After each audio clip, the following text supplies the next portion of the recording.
Good evening. I'd like to call to order the City of Milton Board of Zoning Appeals meeting for September 15th, 2009. Please stand for the pledge.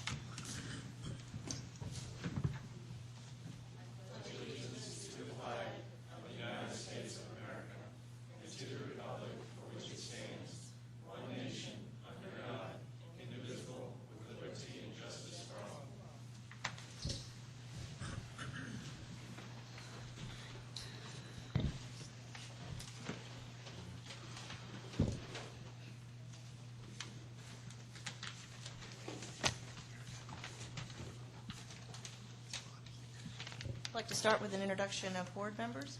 Start again with Mr. Recook. My name's Walt Recook. Scott Kilgore. Gary Willis. Sandy Jones. Todd Chernick. Marcia Parsons. John McRae.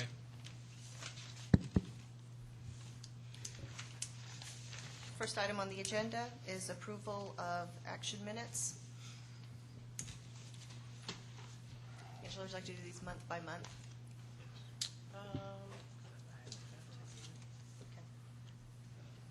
Yeah, we'll do month because we have a deferral. Yes, Because that's fine. fine. Yeah. Starting with March. First item will be approval of the March action minutes. Make a motion for the approval. A second. Second on the floor. All those in favor, please raise your hand. All those opposed, let the record show that the motion passed unanimously. Approval of the April action minutes. I'd like to make a motion for approval. All those in Second. All those in favor? All those opposed? Any deferrals? Scott abstained. Yeah, abstain. Did you? May have when I was there. Okay, so you did vote for approval? Okay. Let the record show that the motion passed by a vote of 6-0 with one abstention. Next, we have the approval of the May action minutes. I'd like to make a motion for approval. Second. All those in favor, please raise your hand. And Madam Chair, I'll abstain. Let the record show that the motion passed. I'd like to make a motion for next item for approval of the June minutes, action minutes. Yeah, we didn't have any for June. July action minutes. Second. All those in favor? Let the record show that the motion passed unanimously. I'm sorry, who seconded that? Chernick.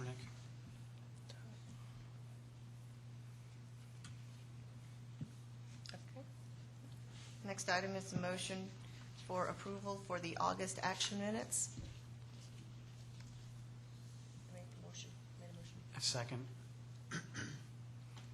The second, all those in favor?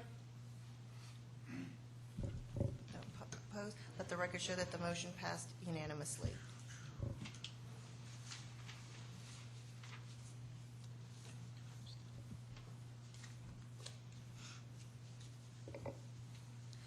The Board of Zoning Appeals is a quasi-legal board composed of resident volunteers of the City of Milton. The board is charged with hearing requests for variances from the standards of the zoning ordinance and appeals of administrative determinations. With regard to decisions on primary variances, the board's basis for decision is provided by 4 considerations. A, relief, if granted, would not offend the spirit or intent of the ordinance. And B, there are such extraordinary and exceptional situations or conditions pertaining to the particular piece of property that the literal or strict application of the ordinance would create an unnecessary hardship due to size, shape, or topography, or other extraordinary and exceptional situations or conditions not caused by the variance applicant. And C, relief, if granted, would not cause a substantial detriment to the public good and surrounding properties. And D, that the public's safety, health, and welfare are secured and that substantial justice is done. For sign variances, a sign variance may only be approved under the following circumstance. or existing foliage or structures bring about a hardship whereby a sign meeting minimum letter size, square footage, and height requirements cannot be read from an adjoining public road.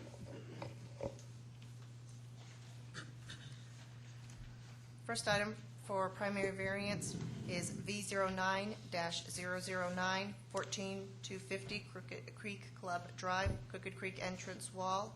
Jim Compton. Staff could please present. V0909, requested variance is as follows: to allow entrance wall, columns, and fence to exceed the maximum allowable height.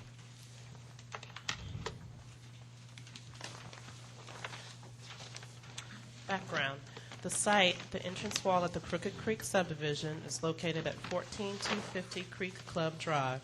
The subdivision consists of 40.82 acres and is zoned CUP per Z930006. The property is located in the State Route 9 Overlay District. The Greens at Crooked Creek subdivision was platted in 1994 under Fulton County. Plans called for a stone wall with wrought iron fencing along the entire Highway 9 frontage of the property. While the developer built the wall as planned along the property to the left of the entrance, the wall to the right of the entrance was never constructed. The Homeowners Association sued the developer and was awarded funds to cover the completion of the wall. The HOA proposes to build a wall along the right side that matches what currently exists. The 5-foot fence on top of a 3-foot, 4-inch stone wall with 12-foot columns section will continue for 170 feet. The section of fence and columns will continue for another 135 feet. From there, the wrought iron fence will follow the grade of the property and will extend to the end of the subdivision, approximately 2,150 feet. The largest existing column at the entrance of the Crooked Creek wall is 18 feet, 16 feet from grade, while the others along the frontage are 12 feet tall. The City of Milton zoning ordinance currently allows column heights of 11 feet maximum. The proposed columns would be 16 feet at the entrance and 12 feet along the rest of the frontage. The maximum allowable height of a fence in yards adjacent to a public street in the Highway 9 overlay is 55 inches. The proposed heights are 100.8 inches, including the knee wall, and 72 inches. On August 4, 2009, the Design Review Board reviewed this petition. The board noted that the proposed fence and wall design does not match the majority of the fencing in the Highway 9 overlay area, which would be a wood equestrian style fencing. They asked the applicant to revise the site plan to show a more accurate representation of what type of fixture was to be placed there. Mr. Compton appeared before the DRB with a revised site plan on September 1, 2009. The board stated that it made sense to match what was existing. Beyond that, the board had no objection to the aesthetics of the fence and wall as proposed. The staff held a focus meeting on August 3, 2009, at which the following comments were provided. Building plan review, site plan review, arborist, DOT, stormwater all had no issues. Standards for consideration. The board will use the following considerations in deciding the merit of the variance petition. Number 1, relief, if granted, would not offend the spirit or intent of the ordinance. Number 2, there are such extraordinary and exceptional situations or conditions pertaining to the particular piece of the property that the literal or strict application of the ordinance would create an unnecessary hardship due to size, shape, or topography, or other extraordinary and exceptional situations or conditions not caused by the variance applicant. Number 3, relief, if granted, would not cause a substantial detriment to the public good and surrounding properties. And 4, that the public safety, health, and welfare are secured and that substantial justice is done. The applicant addresses these considerations as follows. Crooked Creek has designed the new fencing and columns to match the existing fencing and columns that have been present since the inception of the subdivision. This includes the column heights. The designs consist of stone columns and black metal fencing. We feel that any other fence design that meets the strict application of the City of Milton zoning ordinance would not look appealing or appropriate for the community. The matching fence design would not offend the spirit of Milton ordinance or cause detriment to the public good or surrounding properties, and the public safety, health, and welfare are secured. Recommended conditions. Should the board choose to approve the application, staff recommends the following conditions. Number 1, the fence and wall is to be constructed per the site plan dated 9/17/2009. Number 2, the area is to be landscaped per the approval of the city arborist. This concludes the staff presentation. Are there any questions for staff at this time? Mr. Recook? Yes, ma'am. Angela, on your measurements of the column height, is that measured from the ground elevation to the top of the column as well as the ground elevation to the top of the fence? The 12, 16 foot that I quoted, Excuse me? which measurements? Any of these measurements, are they measured from the ground or from the footing height? For the existing, For the columns, the foot for the wall- existing ones? Right, anything they're From asking? the ground. From the ground. So if they put any dirt on top of these foundations, like they're supposed to normally with standard code for any kind of footing like this, they put 12 inches of soil, would that perhaps change some of these dimensions? I'm assuming that all the walls and fences and columns that they're showing on their proposed plans are measured from ground as well. Okay, so what I'm looking at, maybe it's not labeled, well, it is labeled as a 12-inch concrete footing. I'm just trying to understand that, even though it shows 3 foot or whatever, I'm wondering if that's actually the exposed part. Maybe it's graphically. I'm assuming that's the buried. exposed. Well, I'm assuming it's buried. Okay. And the other issue I read was something about the type of fence. Is this a situation where the overlay dictates that there's some issues with this type of fence, or? No, the overlay as it's currently written allows metal fencing. I think the DRB had a concern because most of the recent rezonings had specified equestrian fencing, and they would have preferred that look be continued. Okay. And as far as column caps or anything like that, that's all pretty much what we're looking at is incorporated in this plan. I noticed they've got column caps out there and such. Yeah, that's the caps are shown, and that's included in the total height. Okay. Okay, that's it. Thank you. Any other questions for staff? Yeah, can I have a clarification on the staff conditions? It states site plan dated 9/17/2009. Is that a typo? Hopefully. The plan I have looks like the last 8/17. change is 8/6/2009.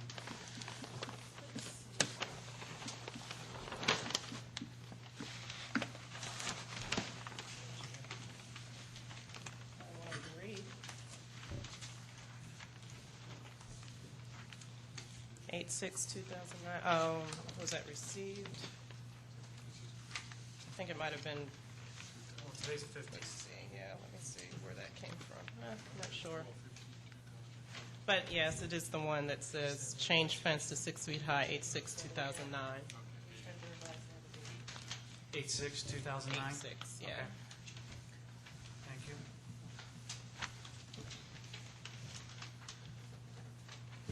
Any other questions for staff at this time? If not, the applicant could please present. I don't have a whole lot to add from what Angela has detailed in here. We are trying to match the existing fence. Sir, if you could just state your name and Oh, I'm address for sorry. the record, Jim please. Jim Compton. I live at 14390 Creek Club, Milton. And we're simply just trying to match the design on the new section of fence that we're trying to build with the existing section that was put in the original plan with the subdivision. So combination of stonework that will match, as the pictures have shown, with the iron fence, which matches as well, and continue that along through the I guess it would be the east side of that property, of the entrance of the neighborhood, according to the detail on the drawings that we've put together. So just for clarification, it's actually not an iron fence. Based on the drawings we have here, it's an ornamental aluminum fence, black Right, anodized? black, yeah. Okay. It's the black, looking like iron fence. so. Right, okay.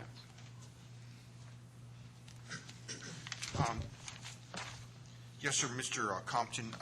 Again, I guess my question I asked the staff, on your actual height of the exposed portion of the wall and column, are you really, those dimensions are basically what's above the ground level that will be exposed? Yeah, in this project, like a lot of projects like that, we'll have to dig footings for the columns to support the columns. So you excavate, concrete in, and then you'll fill, and then you build on top of that. So it's the same way on the other side.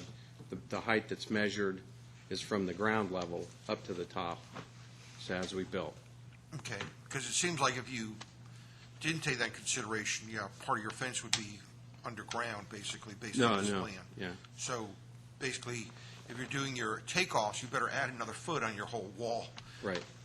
or at least use concrete block. Right. The second page kind of shows the elevation as you're looking from the road and the top of the fence and And this is from there, so- exactly like the other wall?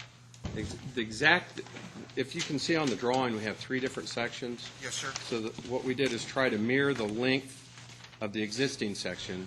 The new section, the east section, is much longer. It's several hundred feet longer than the existing section.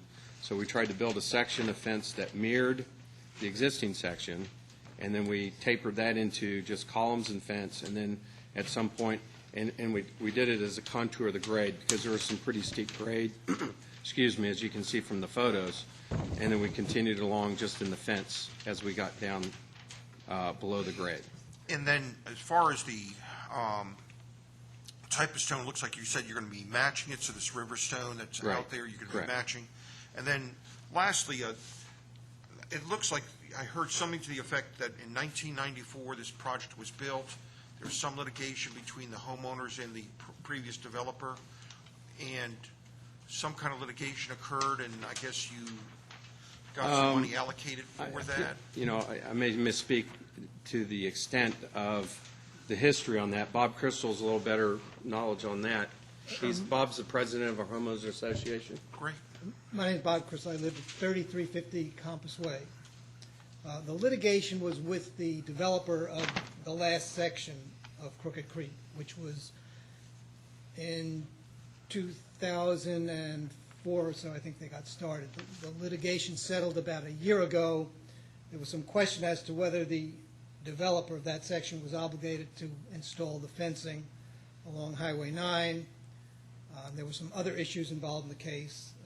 The case was ultimately settled, not for the full cost of installing a fence, because there were obviously some issues involved, and there was a negotiated settlement. But I think in the original plan, when Ken Horton built the neighborhood, his intent was to build the fence on either side. And, you know, Ken, I don't know the history of Ken Horton, but he went through some financial difficulties with that whole piece of property, and that part never got built from the onset. I understand.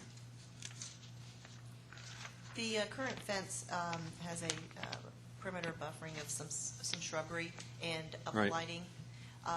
Will that also be continued into the new section? We don't have that plan now. We intend to do some landscaping after we get the wall in and see what's needed. If we just, the current plan is if we disturb anything that's existing, and there's a lot of shrubbery and trees that are existing there now, then we'll replace what we disturb in the plan. And at some point in the future, we would go back in and take a look and see what would be needed. But we wanted to get the wall in first and then see, what would be required in the future for that. And what Because about- we're a little more limited on space because you've got setbacks from the highway and so forth. So, And what about the uplighting? we don't have any plans for that right now. Okay. Any other questions at this time for the applicant? Madam Chair, I have a question. The details on these plans, did you have hardscapes to work from, or were these all new details that you had to kind of match the existing? I'm not sure what your question is. On the drawings? Right. Yeah, I mean, basically, we're just, Did you have to start with what was there, or did you have these we started details? with what was there, and the design is based on what's existing. Okay. On the existing side. And the stone and the mortar that we'll use will match what's on the existing side as well. So we want it to match. Were you aware of the max allowable fence height when you created these drawings, or was that part of the consideration, or was it your? Yeah, and just to match? that's why we're in front of the board right now, because we wanted the fence heights to match and have both sides match up Okay. to similar heights. And would you, I mean, I don't know if you can speak for the HOA, because I would assume this would be in excess of your contract, but would, maybe Mr. Crystal can answer, would you be amenable to additional planting and lighting so that it is a true match of the existing fence? Yes. Yeah, like I said, sometime in the future, we'll go back and look and see what would be required and do a detailed plan in conjunction with the arborist. We've worked with the arborist on a lot of the existing work that's going on right now, and come up with a plan for that. We have money set aside for landscaping, and we plan to do it as soon as possible after the wall is completed. Okay.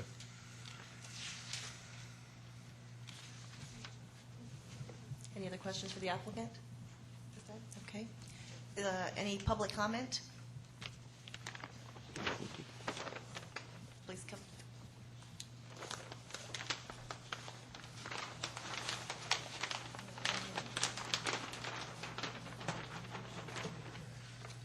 Sir, if you could please state your name and address for the record. Thank you. My name is Larry Winter. I live at 3320 Compass Way, which is in the front part there of the enclave. I'm very much in favor of a wall going up here along Highway 9. What I don't like is the wrought iron fence, so it doesn't really match the other side. If you look on page 9 of the write-up that Angela did, in the top picture there, that shows what's currently on the left side. That is there right now. And what they're proposing is not doing the columns and not doing the 3-foot 4-inch stone wall at the bottom of that, and just doing about 700 feet approximately of wrought iron fence. So their proposal's inconsistent with what's already on the south side. It's also inconsistent with some of the other subdivisions that are closest to Crooked Creek. If you look at Lake Laurel, which is just down Highway 9, or Wyndham, it's also, those subdivisions have the combination of the fence and the wall. Yes, sir. I guess, I imagine you're a homeowner in the Yes, sir. subdivision, not a renter. Has this been fettered to the community as far as what the design was they were submitting? When we originally voted on a homeowner's assessment of $4 million, and part of that was to build this wall. And they said that it would look like what was on the other side, which is currently there. Sure. So now what they're saying is they have run out of monies, and that this is all they can afford to do, and they cannot continue on the entire way. I live in the front there, and I'm involved with an advisory committee. 100% of the people that attended our meeting stated the wall is one of the major concerns. If you live next to the wall or the proposed wall, from a noise standpoint, from how it looks for continuity for the entire subdivision, for how it looks for the city of Milton, they would like to see what is on the other side continue as much as possible all the way down. Well, I guess, that's up to you and the homeowners group, but I guess what you're saying is it's not exactly the same Well, because of those columns that are missing. Well, no, it's about 700 feet where it's just fence. I understand. Right. So what you're saying, it's missing a part of the knee wall Correct. and the columns that are Correct. there. Correct. So, And again, from a safety standpoint, from an aesthetic standpoint, we were hoping to have what was on the other side. okay.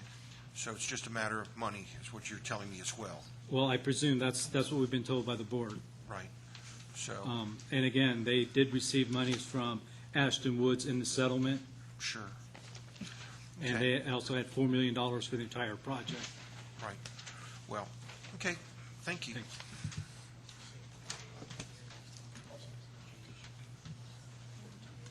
If I could add to the past comments, and certainly very appreciative of his stance and view, when you have a neighborhood with 650 homes, you have to look at this entire budget that we did for improving our amenities package as well as adding the wall, and we had a certain amount of money that we had allocated. So we would love to be able to do it all the way to the end, but that's cost prohibitive. Also, as where we continued the stone, we did it down, there's a grade, as you can see from the photos, and the last page of the drawing shows the elevation from the road. Most of those stone columns you wouldn't be able to see. So we're continuing the fence from, we're trying to mirror it on each side, so we have approximately the same length of stone columns and fence to have a little, have it symmetrical. And then we're doing the fence to the end, primarily one for security reasons. We've had some people that cut through neighbors and attempted break-in, so it's a security issue on there. We could have, stopped it, to match the other end, but we wanted to continue something on to the other end. Again, it's, you have to take the budget of the whole neighborhood versus, a handful of homes that I know would love to have that fence up behind their house, so. Mr. Compton, I have a question. So when you Okay. say that that Crooked Creek has designed a new fencing and columns to match the existing fencing columns, I just want to make sure that I understand exactly what length will be just the fencing and not columns, because, originally my understanding was that for a significant part, that Right. you would be mirroring Right. basically the same thing that you have on the south side. Right. If you can see from a detailed drawing, each section that you see that's highlighted in detail is shown on the bottom topo, and it shows the length. Okay, so section A, you can see is 17 feet, which is just the decorative entrance part. Section B, which would be the stone column with the knee wall and the fence on the knee wall, would be approximately 160 feet. Which would match what you currently have on the south side? Yes, yes. Okay. And then the third section, which is section C, which is the columns with the fence between the columns, that runs for 132 feet. So all in all, we're over 300 feet of stone column and fencing. Now, once you get to that point, then it would continue on as just the fencing to the end of the property. There's such a huge difference between this section on the side in terms of length and the other section. So we didn't feel like, one, we didn't have the budget to continue the stone and the knee wall all the way to the end. Two, the fact that most of that section that we're talking about after the 300 feet, you would have to run it below grade because of the DOT setback requirements and the distance that we could build it. The second, if you look at the second drawing, you can see more detail of what the height looks like on each of these sections, and it's as if you were standing on the road, and the road is I think the road is the dark line, Mark? Yes. If you were looking at it, you can see we've shown the top elevation of the fence, and you can see that a significant portion of that drops below grade. So we would be spending a lot of money for fencing that you really couldn't, the columns that you really couldn't see. Plus, it's the cost of doing that versus doing 40% or so of the length would significantly increase the cost of the project. And the very end terminates with a monument pillar. Yeah, we don't have that on the plan, but I think that what we talked about is we could do that to kind of tie the whole thing together. Right, show an end. Yes, Okay. yes.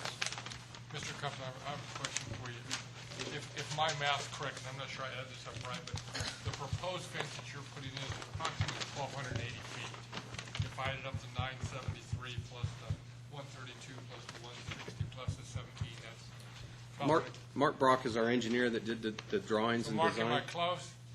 The total length, I'm sorry, Mark Brock, 702 Old Peachtree Road in Swanee is 973 feet. 664 of that is Okay, aluminum so- fence only. If this is 973 feet, how long is this fence on the opposite side, the one that's already built? It is approximately the addition of 17, 160, and 132. The 300 feet, The 300 roughly. So the other side is just 300 feet? Right, Yeah. correct. So we just took that side, mirror imaged it on the east side, and then aluminum fence 6 feet high at the balance. I think in the packet with the photos, like one of the second or third slide, it shows the topo and the existing fence length and the new fence length. So you can get a relation of the proportion of the different sizes. So section A that you're proposing is a mirror image of what's on the other side, do I understand this correctly? Yes, you've got the tall column and then the scallop column coming down, connecting the first column, and then you've got the knee wall section after that.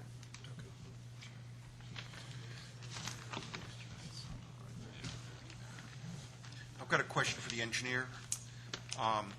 Mr. Brock, looking at this plan and looking at the fence, as you mentioned, it looks like, if I look at the elevation of the edge of pavement along the existing road, it averages, it looks like, as much as 8 foot lower than the edge of pavement, all the way throughout here for that majority, that 664 feet. It's 8 foot lower than the road.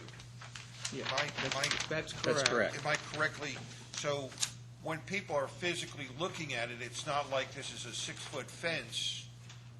Correct. This fence really will, You won't even see most of it. it'll be actually down in the hole. Now, Right. the only thing that perhaps will be a little bit higher is the wall itself, but as you said, that's purely mimicking exactly what's on the other side. Correct.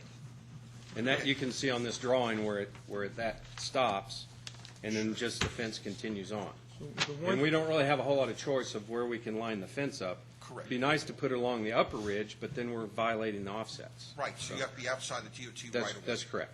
That's You have to correct. be on the property line. yeah, this elevation has exaggerated scales, vertical and horizontal, but what you're saying is correct. If you're walking down the road, most of the time, the top of the fence will be beneath the road elevation. And then again, you're 5 or 5 foot 8 inches higher.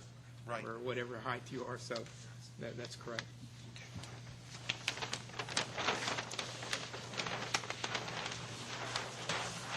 Are there any other questions for the applicant? Madam Chair, I had another question for Mr. Crystal, the HOA representative.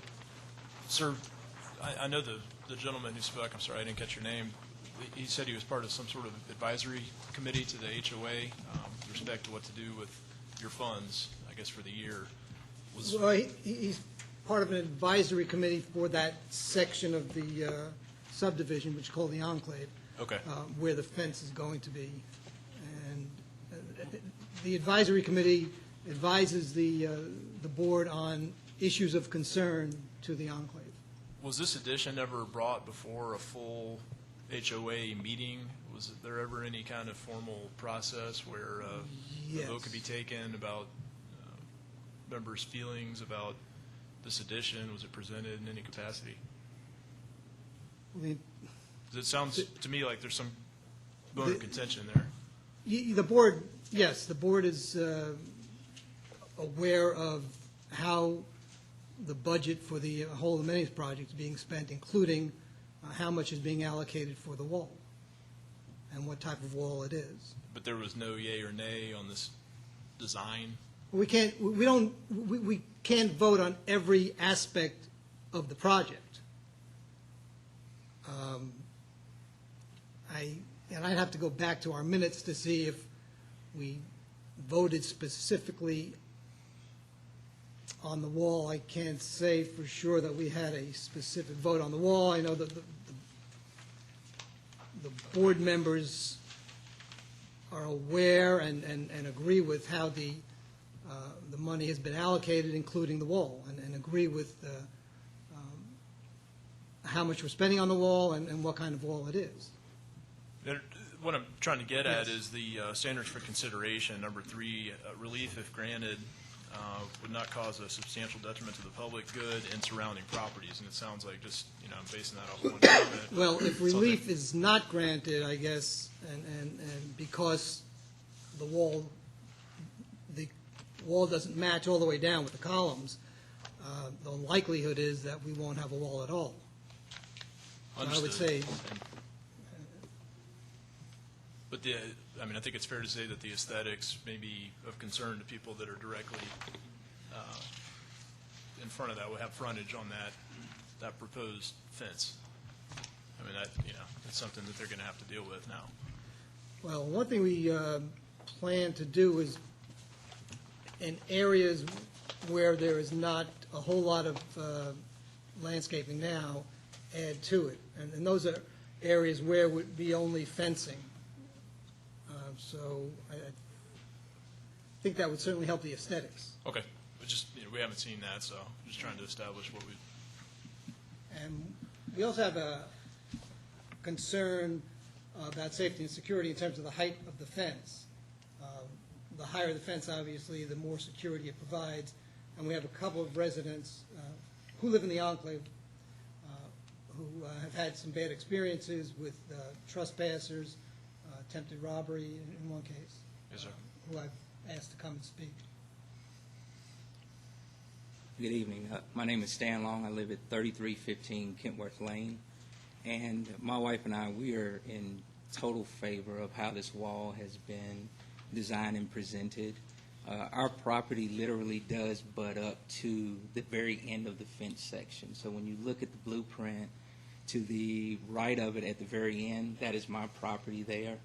And so we've had instances where we've had attempted break-ins. Luckily, they didn't get in because we were able to flip lights on. And if you can imagine standing and looking in your window and seeing somebody run up the bank and across the street, I have a 13-year-old son and a wife, and the last thing I need is someone trying to invade our property. And that's not a good feeling. It's hard to sleep at night with that in mind. As far as the aesthetics of the fence,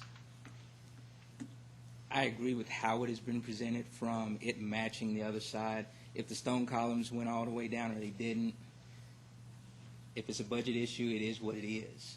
If that's where we have to be for it to match the other side and then continue the wrought iron, if you will, all the way down to the other end, my biggest concern, since my property literally does butt up against that, is just to make sure that the height is there and that there's a cap on the end. Because there's some bushes that falls in, there's sticker bushes, so it's hard to run through that piece. So the length of it with a cap would be great and make me feel a little bit more comfortable at going to sleep at night and protecting my family. Thank you. Thank you. If there's any other public comment regarding this matter, if you could please come forward and make your comments at this time. Hello, I'm Tony Oliveira. I live at 240 Crystal Lake Court, which is right beside Highway 9. I'm very in favor of this wall, and not would it be great if we could have the wall all the way, but by having 100 and some feet, mimic what we have on the left-hand side, and then the columns for 300 feet, and then the rest being all fence. How I feel it's great for my family. I have an 8 and 12 years old who plays outside. Just this morning, I had a guy who came from Highway 9 and crossed literally right on top of my driveway and walked it down. I have no rights to ask him what he's doing there, but that happens all the time. And so for us, it's a great concern of safety. Would it be great? But I know it's better to have that than not having anything. So I'm here to represent my family as well, and that's what I have to say. Thank you. Is there anyone else that would like to make a comment? Mr. Compton, would you or Mr. Crystal like to make any closing comments before we close the public hearing portion? No, I think we've said everything we need to say right now. Thank you. Anyone on the board have any further questions for the applicant at this time? Okay. Thank you. Then at this time, I'd like to close the public hearing portion. Are there any questions for staff from the board? Angela, come back. One quick question. If this were to be approved and we requested uplighting to match the other side, the 300 and whatever feet it is, does this have to get any other different kind of zoning, or can we do that here? Thank you. One administrative comment. Anyone that spoke for public comment, could you please ensure that you filled out a yellow public comment card and get it to Ms. Rambo? Thank you. Question for staff? Just following up on Mr. Willis's question, I just want to be sure that if we were to impose uplighting, that we don't have any issues with the night sky ordinance. Is that? I mean, the lighting would have to meet We have to meet whatever the the overlay, ordinance is. right, but they can have I lights. just want to make sure we're not requiring something that would No. require another variance. I mean, just make sure that they meet, don't exceed whatever's allowed. Okay, thank you. Any other questions for staff?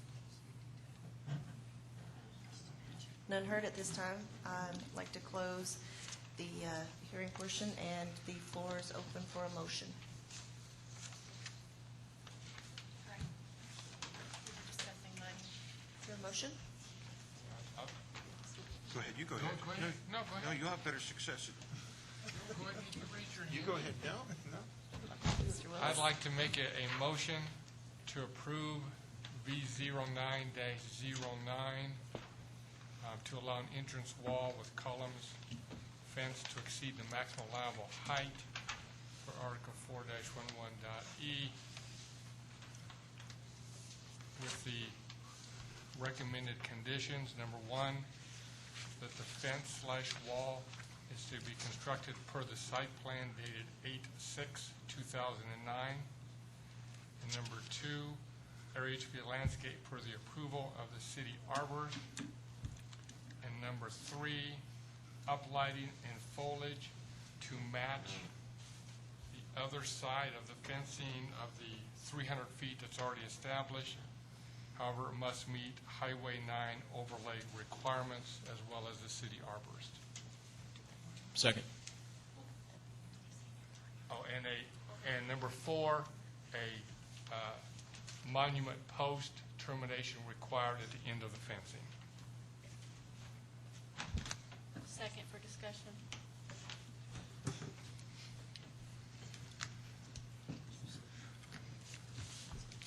Yes, Ms. Reed-Cook. I guess only thing I would say is I too live in a fairly large community of White Columns, and we have budget problems, and what I hate to do is impose restrictions on them that perhaps in these economic times they've already imposed. I don't know if you understand what they were mentioning, but they said they put basically an assessment on all the properties to help pay for this. And what I hate to do at these times to ask for another special assessment to meet more of these things. And what I'd like to do is maybe for those last 2 or 3 items, maybe give them a 2-year time frame to perhaps get those implemented by. And that way it gives them a little time and leeway to perhaps get through these times a little bit. And not saying that they're not required, but just saying that we give them a 2-year limit to perhaps get those accomplished. Just a thought. Bulk. You said the last two, I don't think. Or 3 items. I don't know which You one. mean the lighting and the landscaping? Lighting, landscaping, the column. I just want to make sure they have that. Those 3 items, the last 3 items that were, and again, I'm just bringing it up for discussion because I know we just did an assessment in our community, and man, I was mad as a hornet without a job, and here it is getting assessed $500 for doing certain things, and you know, it just puts a strain on the family in general, and not saying that the community doesn't warrant it, but you would hope that perhaps this wouldn't have to happen in the community, that they have a little leeway and time to get that done. That's the only reason. The comment I would make, Mr. Reed-Cook, is that the HOA president did indicate that they do have money set aside, that they've identified and recognized that they will be doing landscaping. And also that they did win a judgment from the previous developer, which, so they do have some fundage, from those means, in addition to the assessment for the whole project, which part of that project was to look at the fencing. Well, again, if you recall, he said that they have some money for the landscaping, and they also never mentioned lighting, and they said that they might be able to the column. And all I'm saying is, they're not going to be able to build this anyway in 30 days or 60 days. But I think if you give them, some amount of leeway to get it done. The other problem I have is if you match landscaping exactly like it is on the other side, you might be looking at a tree that perhaps I is. didn't say exactly, I said for the city arborist. Okay. Yes. But I just don't want them, I don't want to make sure that they have to have a 12-foot high holly tree where really a 6-foot tree may do fine, that'll grow to 12. So I guess, again, I'm just worried that I just want to give them some time is all. ask staff a clarifying question? How do you enforce a 3-year time limit? Can I? I have a question for staff as far as how the city would enforce a potential 2-year time limit. Let's say we advance 2 years forward and Crooked Creek does not pursue these discussed items. How do you enforce them to do so? Maybe that's for the city attorney. Yeah. In theory, we could see that if they've failed to comply with the zoning condition, it would be a code violation. In theory, a order requiring, an injunction requiring compliance could eventually be obtained. Is there an implied time frame when a variance is granted? Well, I will say in this situation, there's a question there. By granting them the variance, they're not obligated to build this fence. They are allowed to build the fence. A time frame imposed, if it's based on 2 years from the date it's passed, 2 years from the date it's constructed, there's some additional issues that, they're not obligated to put that fence up, so they wouldn't be obligated to do the landscaping that comes along with the fence as well. Yeah, they'll have to get a building permit for this, and we'll issue a certificate of completion once construction is done. But other than that, short of, like you said, suing them, we don't really have a lot of leverage to force them to finish anything. But they would be out of compliance. It would be a code enforcement, in which time Well, they would be fined. It would be a code, right? It would be a code enforcement issue, and Okay. Thank you. Any other discussion? None being heard, I'd like to take a vote. Can you clarify where we're at? Did we have a friendly amendment? No. Well, I would like to maybe add that as a friendly, maybe I make a motion that I would like to add that as a friendly amendment to add the time frame of 2 years from the date of completion of the project to require the other 3 items to be completed by 2 years after the construction of the fence and wall. Second. Discussion?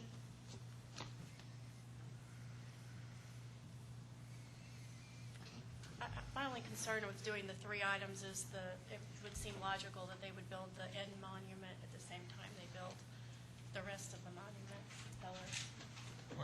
And my only concern here is that what we're doing is we're just giving the staff more to watch out, more to look for, more that they have to do in 2 years. And if we do have to sue, then that's just more money that the city has to spend.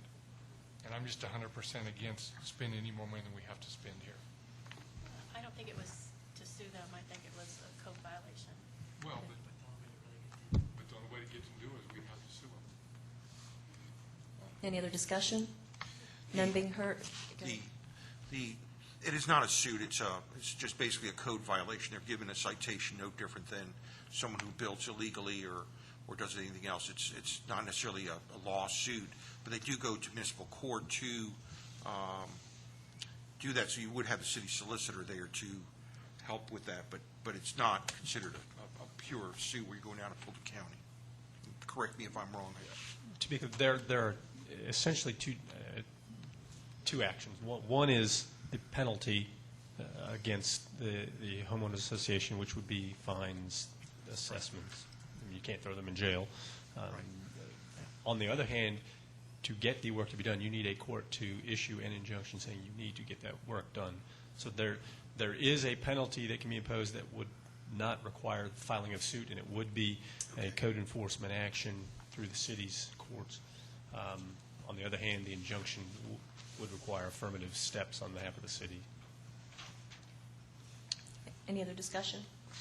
And again, the only point I'm bringing it up is financial times right now are tough, and if you are going to require that, I just hate to impose something they don't have in their budget right now, that they gave us what they thought was their best shot at coming through and making it through in these lean times. So that's the only reason I did that. Thank you. Any other discussion? None being heard, I'd like to take a vote on the friendly amendment to delay the last 3 conditional items of landscaping, uplighting, and construction of the terminating monument post to 2 years after completion of the fencing. All those in favor, please raise your hand. All those opposed? Let the record show that the friendly amendment failed by a vote of 3 to 4. Madam Chairman, and I apologize for not bringing this up. The current motion before the board refers to a monument. Right now, I don't know that it's sufficiently defined for the board for the enforcement, other than, hey, there's a structure out there. If the board is looking for a specific type of monument, they would probably be advised to include that information. Okay. Column.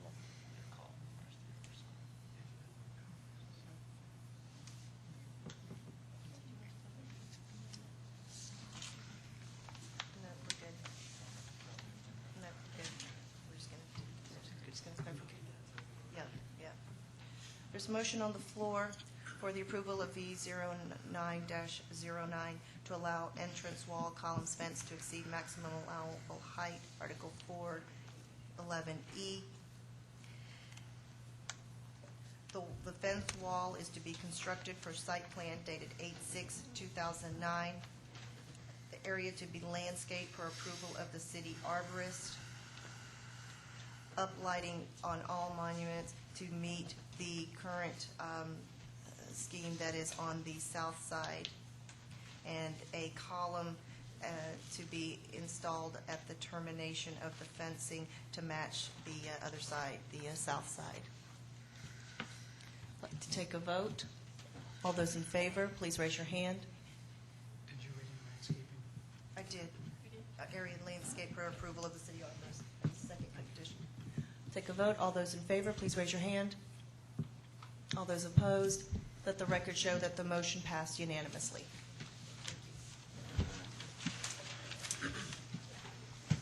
Next agenda item, V09-010, 5200 Wynwood Parkway, Walmart. Susie Brettel, if staff could please present. And then, excuse me, before you leave, I just want to make sure that anyone that did public comment, the residents also, please ensure that you filled out a card for the record. Thank you.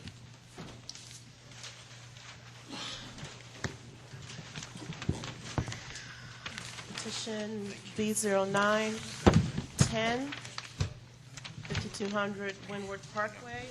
Requested variances are as follows. Number 1, to increase the maximum number of wall signs from 2 to 4. And number 2, to increase the maximum allowed square footage of signage from 200 square feet to 460.28 square feet. This case was heard at last month's meeting. Come back, and the board voted to defer it. It's come back, so I'm going to kind of summarize. This petition is located at the Walmart site at 5200 Wynwood Parkway. The property is zoned C1. It is in the State Route 9 Overlay District. Walmart is in the process of doing a nationwide store remodel, and this includes changing out the signage. In December of 2000, Walmart received a variance from Fulton County to increase the maximum allowed square footage of wall signage. They were allowed 4 wall signs at the following dimensions: 189 square feet, 39.7 square feet, 30.45 square feet, and 80.85 square feet. Walmart's now proposing to replace the 4 existing signs on the front with 4 new signs. The current City of Milton sign ordinance states that businesses may have no more than 2 wall signs.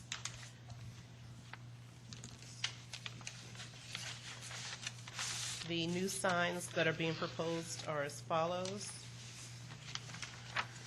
Actually, and this is different. This is according to the new details that were submitted with this month's packet. Last month, the board asked the applicant to go back and try and get the square footage of the signage closer to the 340 that was approved by the Fulton County. And the new submittal that you received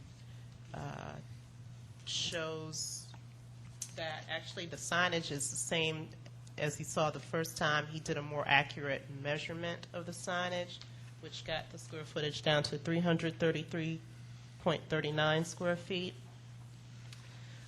The large Walmart and Star sign is now 216.26 square feet. Home and living is 34.05 square feet. Market and pharmacy is 45.37 square feet.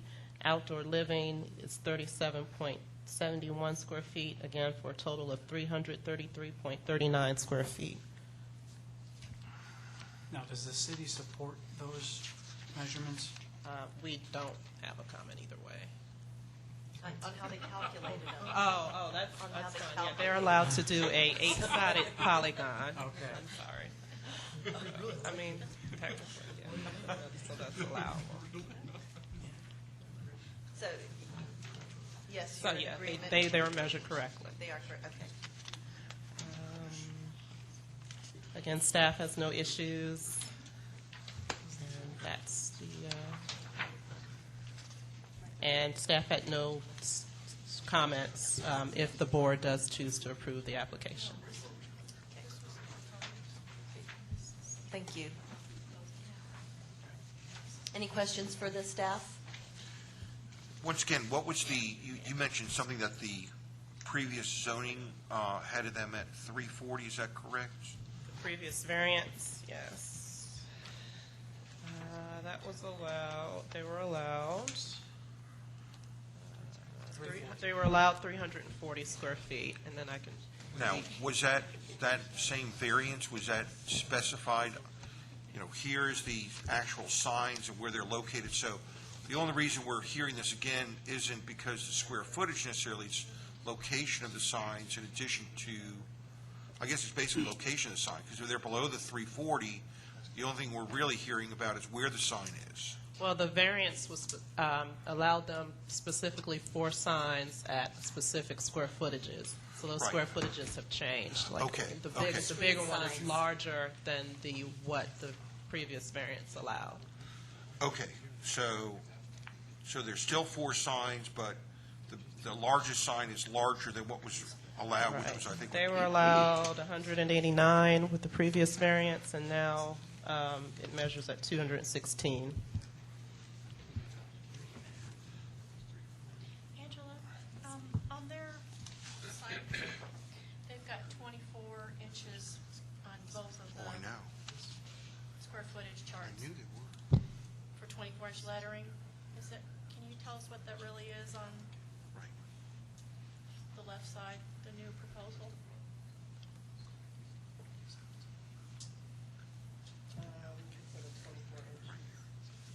Is that just the height? Is that referring to the That's height? There'll be 2 feet, right? The H, the M, the O, yeah, those So are.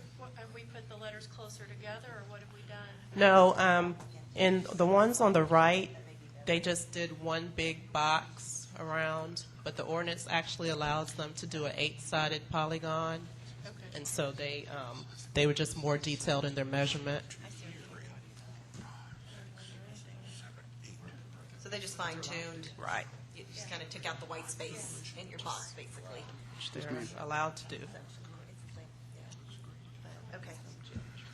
Any other questions for staff at this time? Okay. The applicant, please, sir. Good evening. I'm Chris Sullivan with PB2 Architecture and Engineering in Rogers, Arkansas, 710 West Roselawn.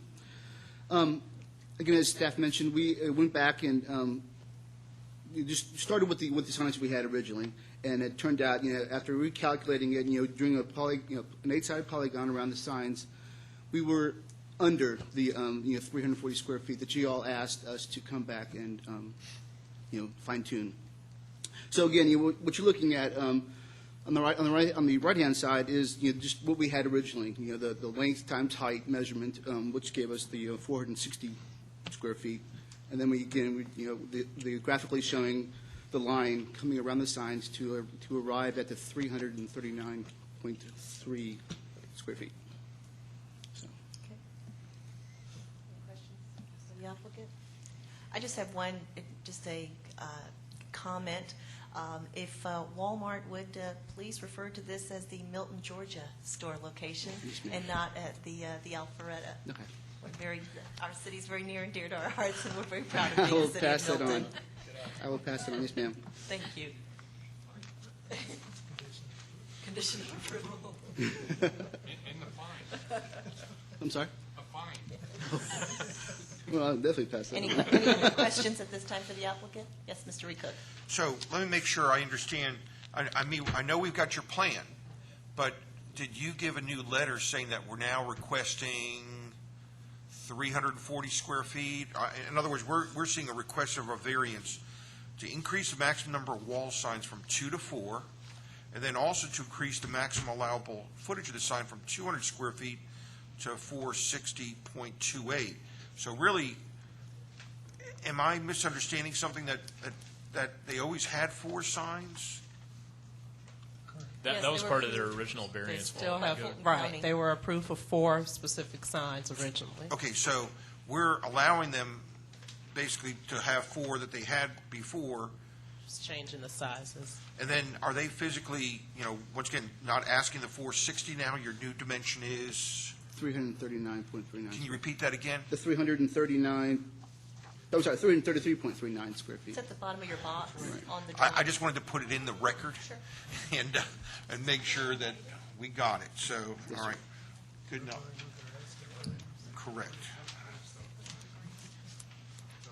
And we can always reference this. Okay. Any other questions for the applicant? Hold on. Is there any public comment at this time? Okay. Anything, final closing that you'd like to add? Not this time, no, ma'am. Okay. Thank you. Madam Chair, I'd like to make. actually, No, we're not closed yet. Any questions? for Okay. them?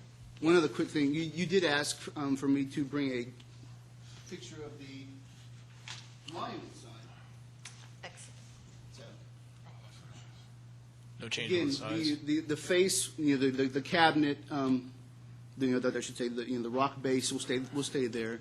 The actual cabinet will stay itself. We're just pulling the face out, and we're actually going to be painting the cabinet itself, so that it matches some of the gray of the cabinet will match the gray of the standing seam metal roof on the building now. Okay. Anything else? I have one further question. Do we have a site plan showing the placement of these 4 signs on the building? It's not in our packet, but I can see. Site plan, just the elevations that we had. It's the same one. It's the same one they had. Okay, I don't have that. It was in our original package. It didn't change from last month. You want to see it? Yeah, that's what I was going to say. During our comment, you would need to tie it to the, that's the only thing. Yeah, we have to close. Yeah, they're not making a comment. Anything else for the applicant? Okay, at this time then, thank you very much. I'd like to close public comment. Yes, I've already done that. I've already asked. Yep, no, we're in closing statements. And I would just add one comment, and attorney can correct me if I'm wrong, but since our sign ordinance is content neutral, when you make your motion, if you do make a motion to approve, I wouldn't specify specific wording per size. Just do like sign 1, sign 2, and sign 3. Okay. And we would use the same order that is presented by the applicant. Yeah, that makes sense. Okay, excellent. Oh, All right, any last questions for staff? Yes. Angela, a quick question. Petition V09-10, the requested variances conflict a little bit on the size with what we have here on this plan. Well, So if I make a motion to approve it, would I be approving something different than what we really intend to approve? And how would we best go about approving this particular? You can approve less than what they asked for, so that's why I didn't bother changing the request. okay. So you can just approve the amount that they asked for, or, any other amount up to 460. Want to give them some wiggle room, or, whatever. Yes, you can condition it however you feel appropriate. You make a motion. 339.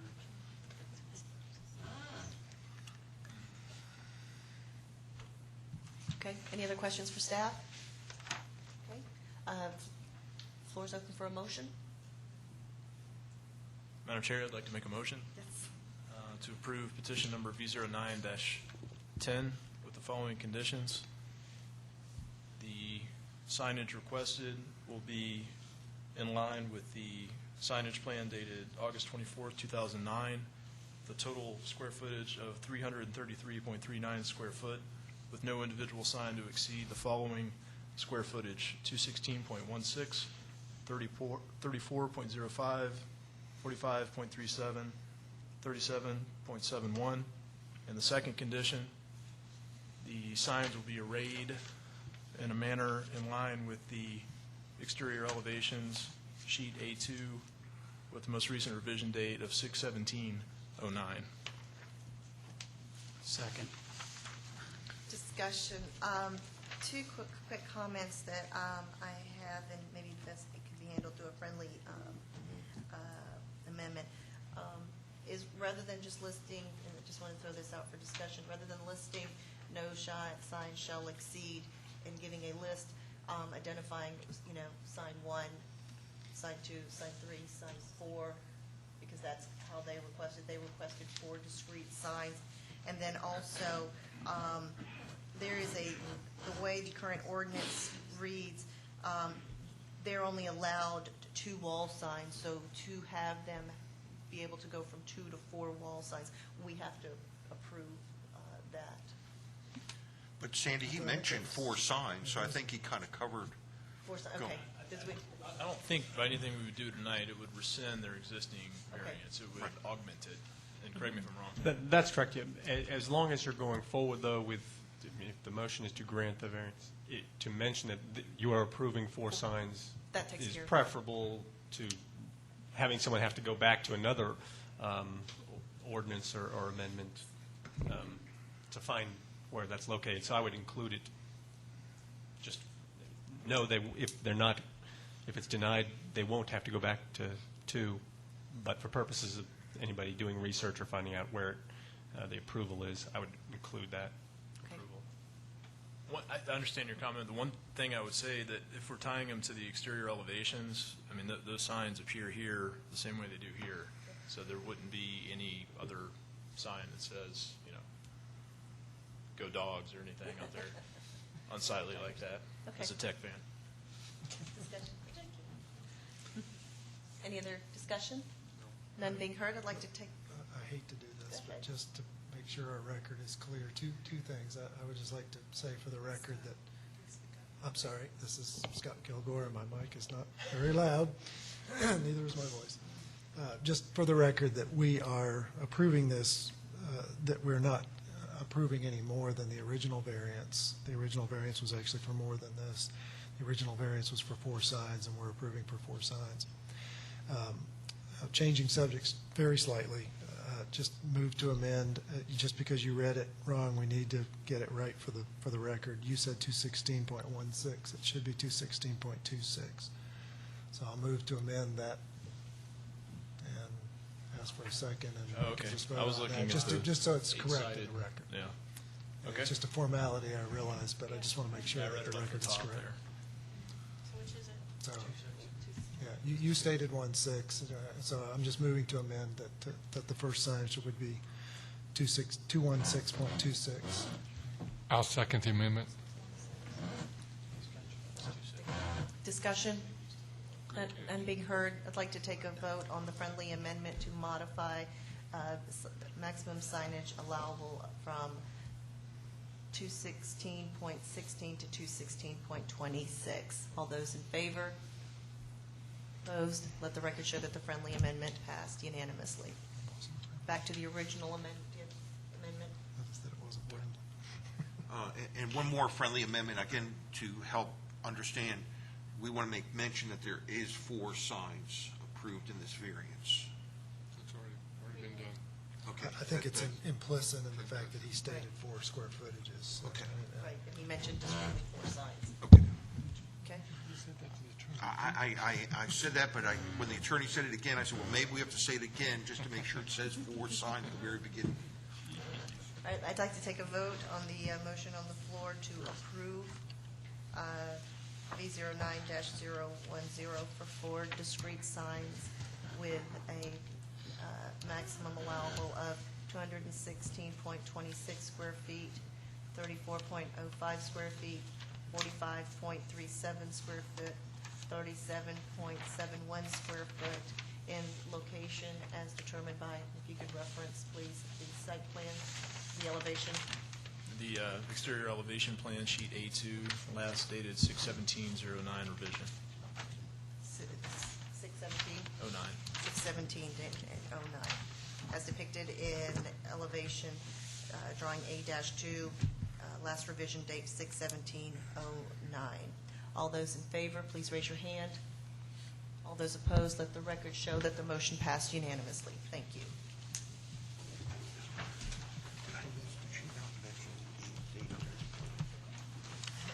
Is there a date? Yeah, there is. You mentioned it. Sandy, you did mention a date on this other plan also. There's 2 plans that were dated. This was dated 8/24 in its original motion. It was noted, and then... You did mention that in the original motion. In the original motion, yes. Okay, Yes, he okay. did. I just want to make sure. Yes, he referenced, both plans were referenced. Okay. And even if it didn't, it just didn't have the materials.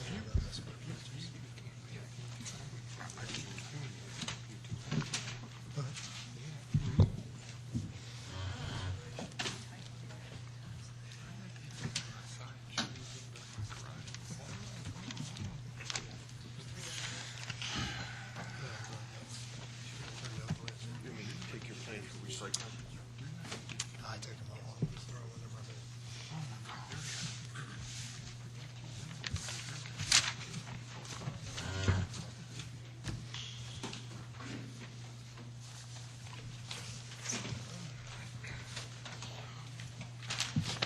Next, the primary variance item is V09-011, 14225 Hopewell Road, Scott Reese for Robert Hargrave.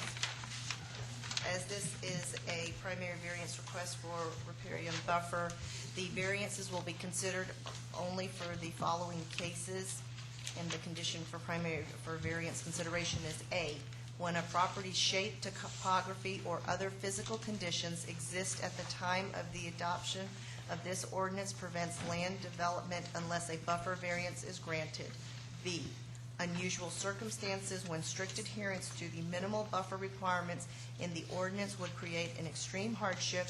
Or C, variance will not be considered when, following adoption of this ordinance, actions of any property owner of a given property have created conditions of a hardship on that property. Staff could please present the case. Petition number V09-011.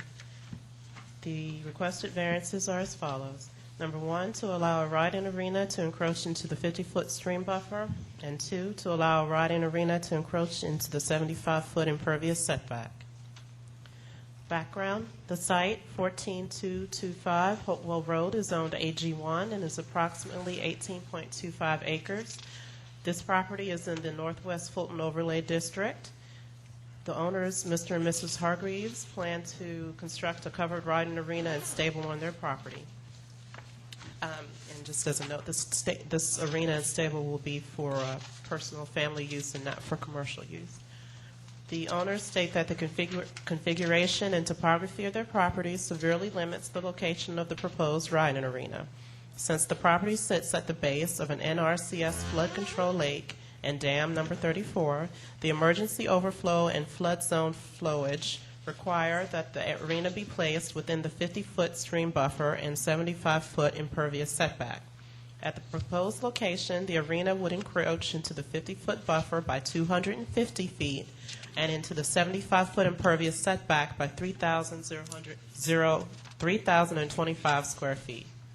Chapter 14, Article 6.5.A.I states, an undisturbed natural vegetative buffer shall be maintained for 50 feet, measured horizontally on both banks as applicable, of the stream as measured from the point of rested vegetation. Chapter 14, Article 6.5.A2 continues, an additional setback shall be maintained for 25 feet, measured horizontally, beyond the undisturbed natural vegetative buffer, in which all impervious cover shall be prohibited. Grading, filling, and earth moving shall be minimized within the setback. The Georgia Department of Natural Resources Safe Dams Program has classified this dam as Category 2 and states that as long as the riding arena has no occupiable or living space or office space, the construction of the barn will not change the hazard classification of the dam.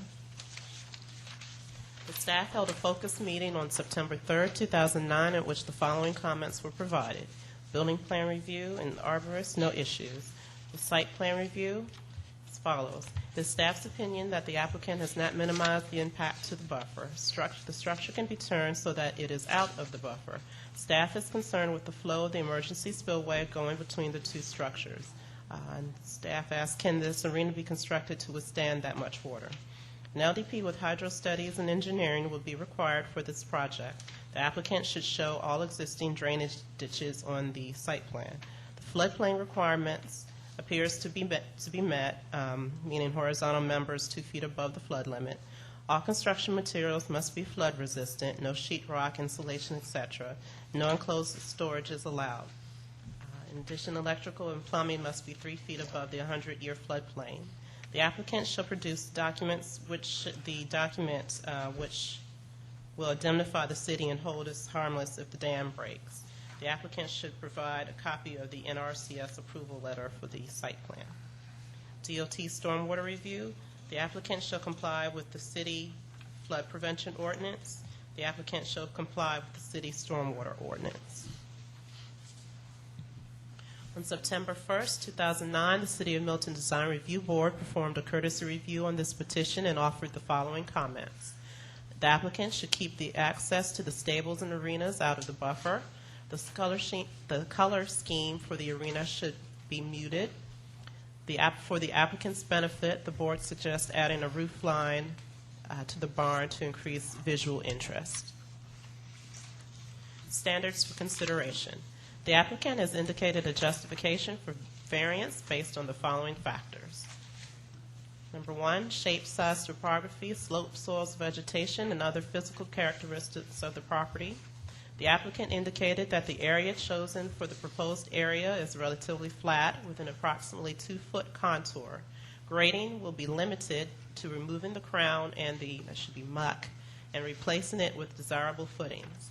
Applicant is aware that no import of materials is allowed in this area and that the volume cannot change. Hydrology models will be run on this area as part of the LDP. When the NRCS dam and lake were constructed, the banks of the stream were cleared and grassed and have been in continuous use as pasture land since then. Number 2, the locations of all streams on the property, including property boundaries. The stream and lake form a side and rear boundary of the property, and they're shown on the submitted site plan.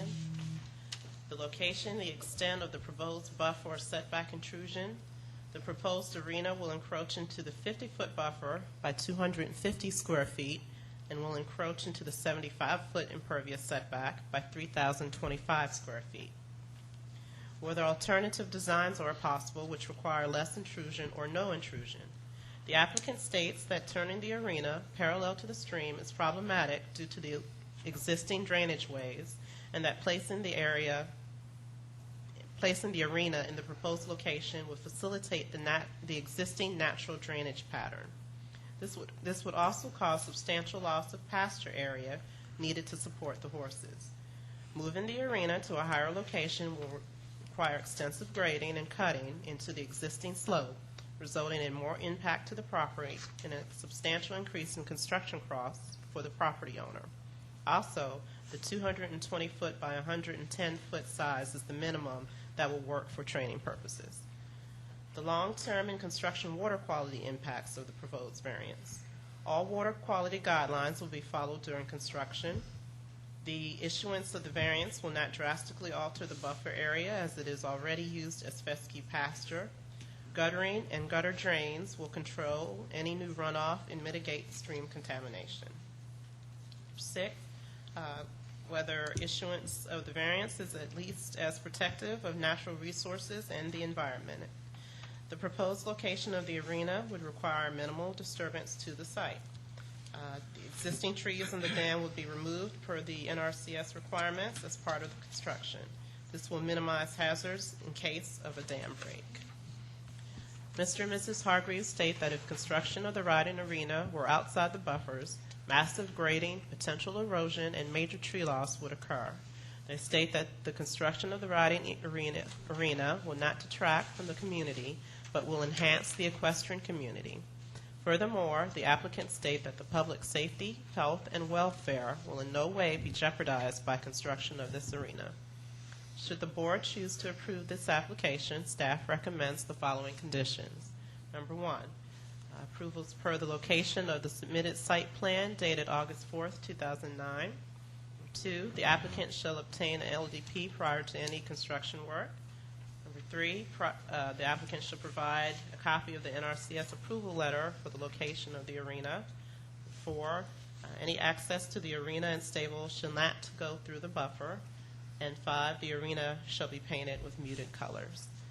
This concludes the staff presentation. Any questions for staff? I have a question for Mr. Sanders. Your additional comment section, you go into a good deal of specificity about what the applicant would require in order to construct.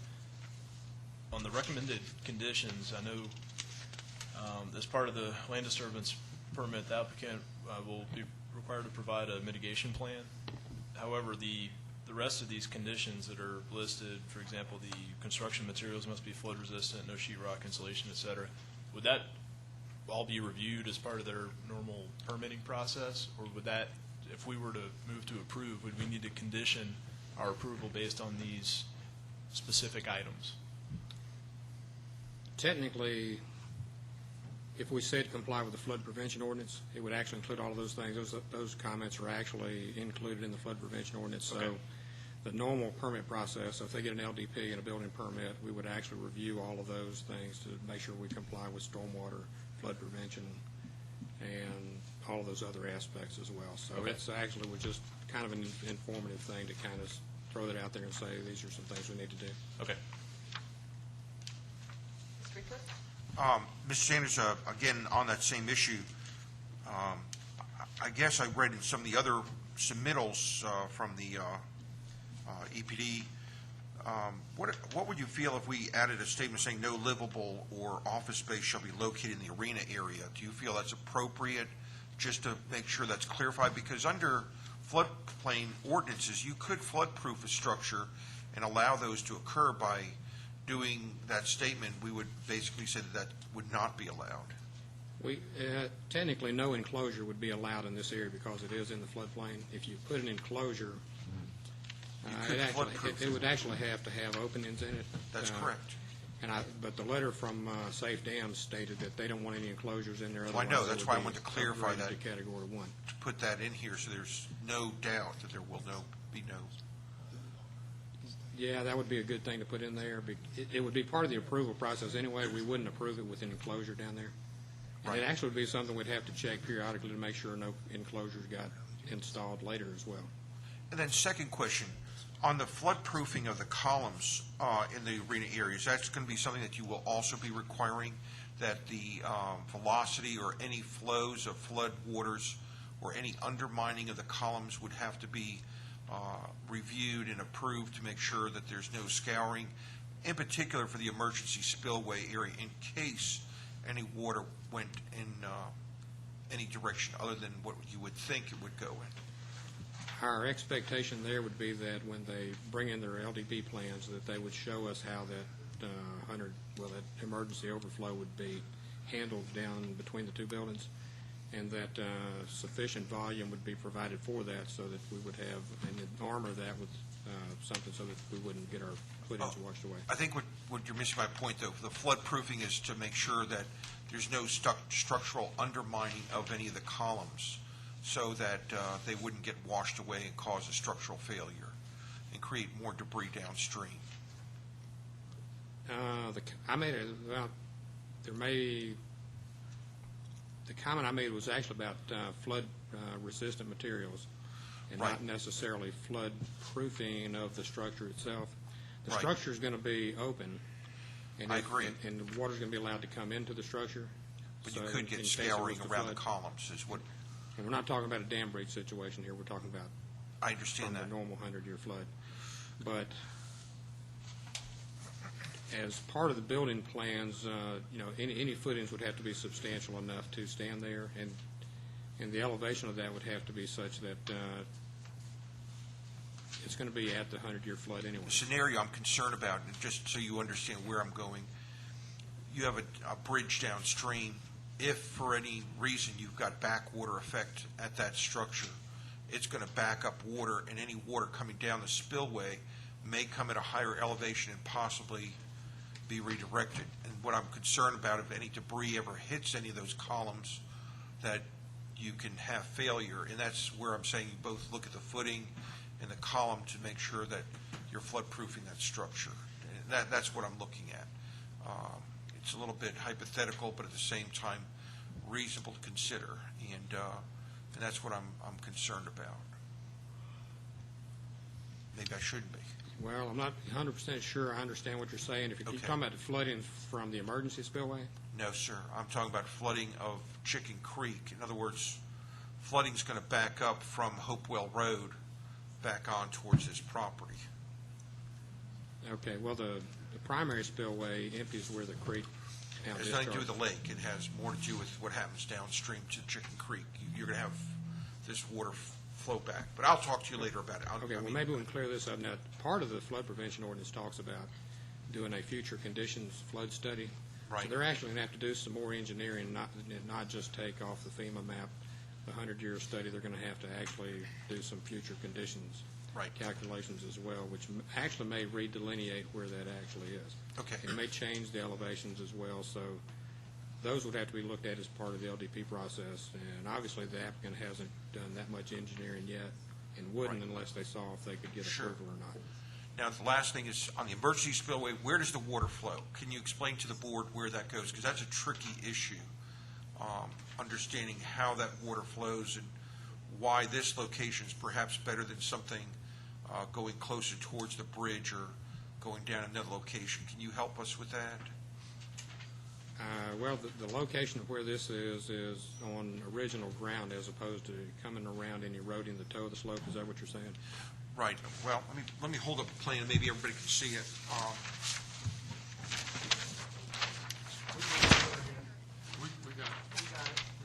But what I'm talking about is this emergency spillway is here. Any of that water's going in this angle, coming out of that lake when water is up real high. Is that correct? Is that how you saw the flows out there? Or did I show you enough? I mean, is this what's happening with flows? Well, to be honest with you, the drawing that we have first looked at, and of course you can ask Scott later, I've had a conversation with him about that, and that one of my comments was to show how that drainage is going to be handled in the event that we have an overflow of the emergency spillway. So we would really need to see how that's going to be taken care of. The topo, I really couldn't tell exactly where it is now. It's flat. But we'll need to do something to make sure that it stays away from either one of the buildings that they're proposing. Right. Chairman, I have a question for Mr. Sanders also. In your statement that we have before us, it says it's staff's opinion the applicant has not minimized the impact to the buffer. And then your proposal is to turn it, and obviously they have issues with that for various reasons. My question to you is, are there other mitigation actions that could be taken? I know on other things where we've been concerned about buffer impact, we've looked at drainage systems that would slow the runoff. I know they talked about gutters and downspouts, but that to me is just a lot of water flowing into the creek. And We made that comment based on the fact that this is a sizable piece of property. It has enough space to put it in another location. Is that a viable location? Well, I guess that's for you guys to decide based on what the applicant tells you. There are some constraints along in the area where it's at. and I have talked to the engineer about what some of those constraints are and why that it is turned like it is, and I'm sure they'll explain that to you a little bit. Well, let's assume But though. as far as the mitigation, you ask about the mitigation, if there are some things that may need to be done mitigation-wise, that'll be part of the LDB process. Obviously, we haven't looked at the total mitigation because the total areas that were spelled out, I think, were in excess of like 3,000 square feet. So what we would be looking for mitigation would be a plan to offset whatever the impact was that they had placed impervious or disturbed in the undisturbed buffer. So if they disturb these areas or put impervious in these areas, then the mitigation plan needs to offset that. Simply piping it in some fashion doesn't necessarily do that, so we may have a need for infiltration or maybe some pervious systems, although this is an arena with, it's mostly, the pervious area is mostly a roof, so I'm not sure how you do any pervious systems, but infiltration systems may be a viable approach to this area. But you would do that as part of the LDP. It wouldn't necessarily be something that we would Right, have to they would need to condition. show us that they have provided all of the mitigation and water quality and stormwater that's spelled out in the stormwater ordinance. Okay, thank you. So it is part of your due process of your Right. LDP and Right. will not be issued until all those requirements and Right. criteria have been met. Thank you. I have a question for the city attorney. There's a mention in here of the applicant, the city suggesting that the applicant shall produce a document which will indemnify the city. What's your position on that? It wasn't included as a recommended condition, and should something like that be included? Should this project be approved?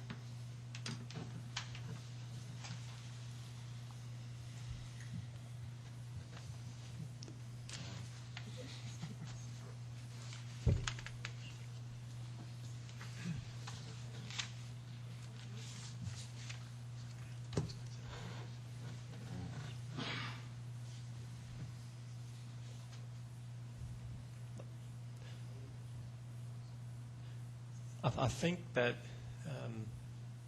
as a condition prior to some sort of issuance, it could be included as a condition. I mean, at most, it would be unenforceable. I mean, if the board were to condition the zoning on obtaining a indemnification acceptable to the city attorney, I think you could include that. Okay, and that you said that would be enforceable? Thought I heard the other, but I just wanted to clarify.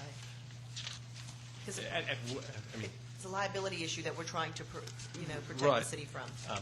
I would, as a city attorney, I would always be in favor of having it in there. And my concern is for having expensive horses potentially involved here, and our allowance of structure in that area. As a general, not to I be would say misconstrued. that the city is not accepting any of that liability. Correct. But further indemnification and making it clear through it, that agreement can't hurt. Right. Okay. Okay, thank you. Any other questions for staff at this time? I have a question for Mark Lowe.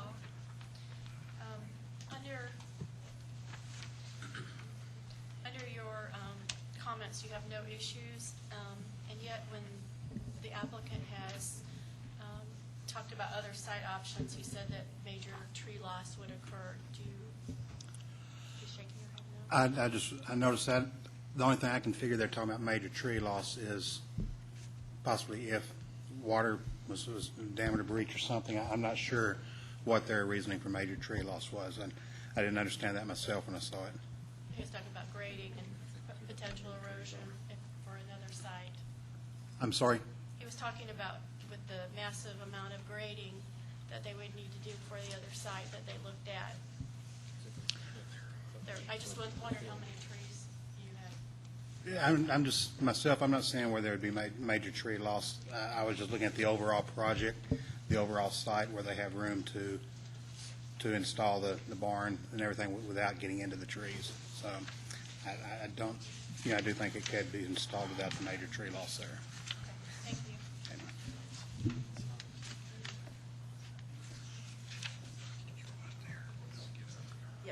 Question for staff? The applicant could please come forward.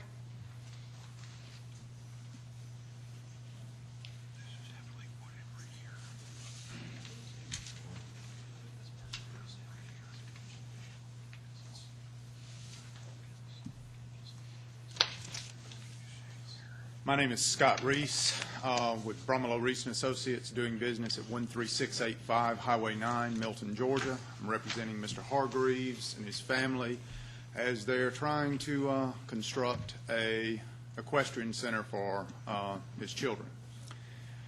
The property has some built-in factors that make it very unique. It sits at the base of an NRCS lake, which was constructed in the early 1960s, or really 1960. At that time, it was the ASCS, and this was a very agricultural district. The lake was constructed to control flood and allow local farmers to use their bottom land. The construction of this lake affects Mr. Hargreaves' property in such that the emergency spillway, or the overflow, directs water in such a way that it kind of constricts the use of his property. I'm going to kind of go through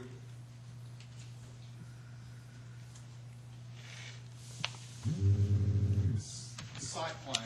Can you hear me, or do I need the microphone? So it can be recorded. Okay. All right. The land is configured as such, basically roughly triangular. This is the NRCS lake. Here's the dam.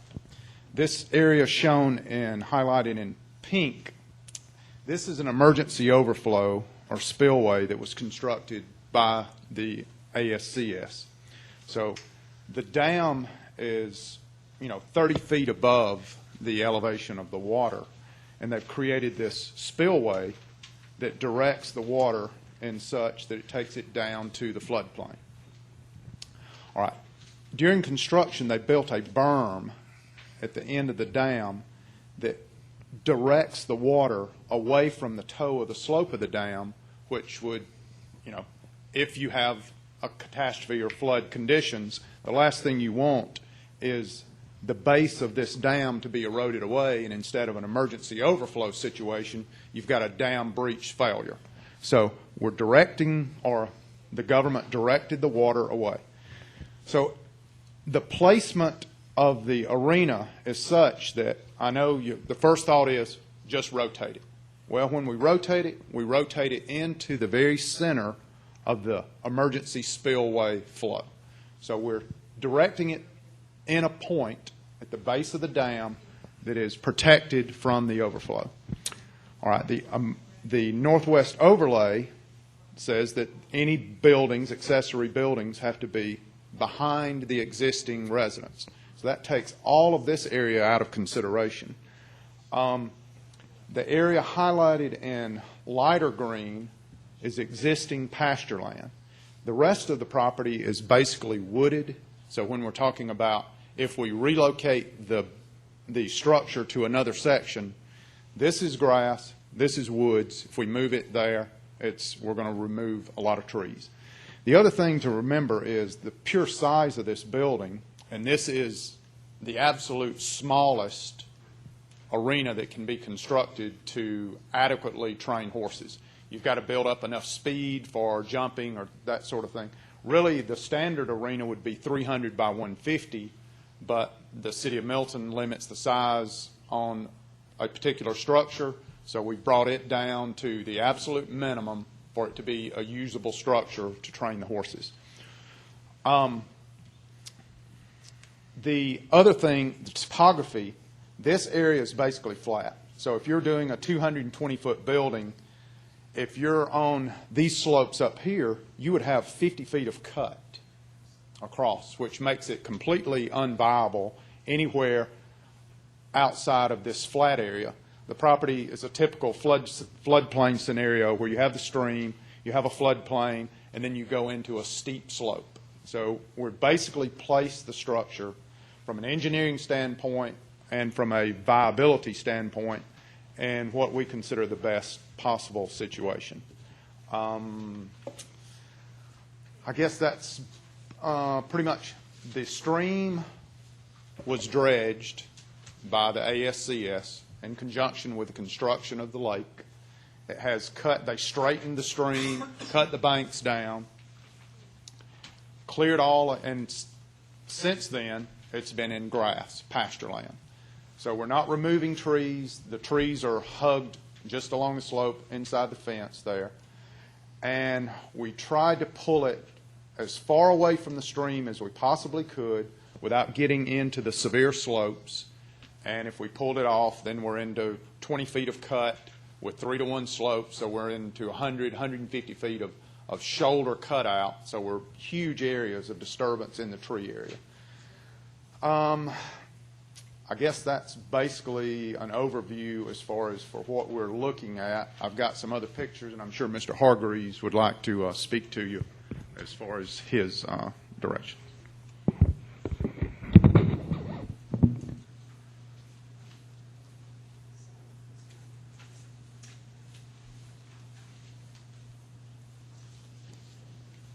Madam Chair, I'm going to give the board a few more pictures just to look at. Okay. Here we have the lake.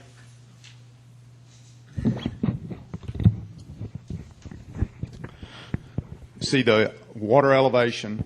The top of the dam is elevated.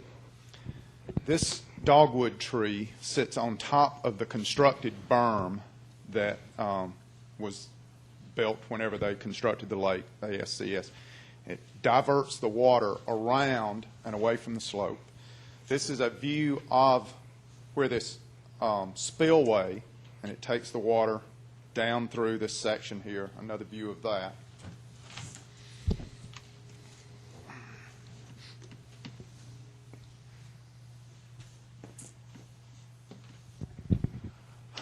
This is the one of the existing swales that where we're trying to direct the water, keep the water cutting in. This is probably 20 feet wide, and there's about a 4-foot area of elevation difference from the high point of the paddock into the swale here.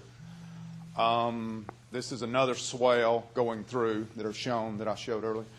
This is where the water's concentrated flow coming down off of the slope and feeds into the swale here. It's kind of just an overview of the area where the arena is proposed. The fence represents the top of the stream bank and the existing tree line.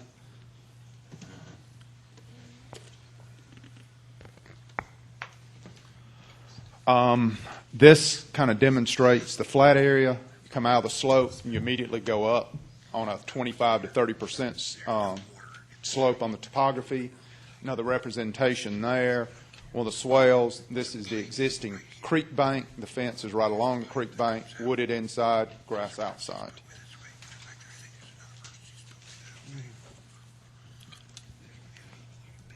Okay, the proposed structures. This is a replica of the arena. Engineered metal superstructure, covered top, would be guttered. The drains would be, we're going to go through the LDP process, whether we're going to go through an infiltrator system. That will be a detailed engineered component. This is the proposed stable, going to be just a typical equestrian stable, red color, but it's sitting on the bank there. So then we'll entertain, or I will, any questions, Jeff?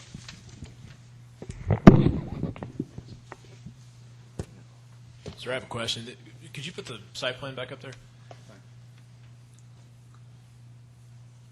How far does the applicant's property line extend on the west side of the plan beyond that common gravel drive? This is the property line. All right, could you trace that down? Okay. It's the edge of the color area. And it floats between the properties. That was done intentionally. The common drive serves more than one property. Okay. And I had a question regarding the arrow that's furthest to the left, is that the natural flow swale you were referring Yes. to? Okay. These are both, there's concentrated flow coming off the slope here. There's an existing swale that's taking water straight in here. And then this is catching a majority of the water. And it would be, in case of an emergency overflow situation, this water would come down. The lake's been built roughly 50 years. The Woods family has owned the property continuously. They still own adjacently. I talked with the son. The water has never flowed through the emergency spillway. It has came within a couple of feet of being to the crest during hurricanes, but as of now, you're getting more erosion in the upper end of the lake, so I guess it is a very real possibility that it was constructed for a reason. If the lake comes up, instead of crushing the dam or bursting it, there are emergency spillways on either side of the dam to take the overflow out instead of cresting the dam. Sir, could you describe on the plan, the contour line 1050, kind of in the south set? Yes, sir. Okay, this is Was that site ever explored for? Yes, this construction? is the knoll here. Okay. And this is the crest of the land. The problem with trying to fit a structure there, even though you've got that one section in the center, you're still going to have those 2-foot contour lines. Be able to put a 220 by 110 area in, you're still going to end up with mass grading. That's a wooded knoll in there. Also, it's completely outside of his area of pasture land where the horses are going to be used. I mean, the horses really need to be in proximity to the arena. So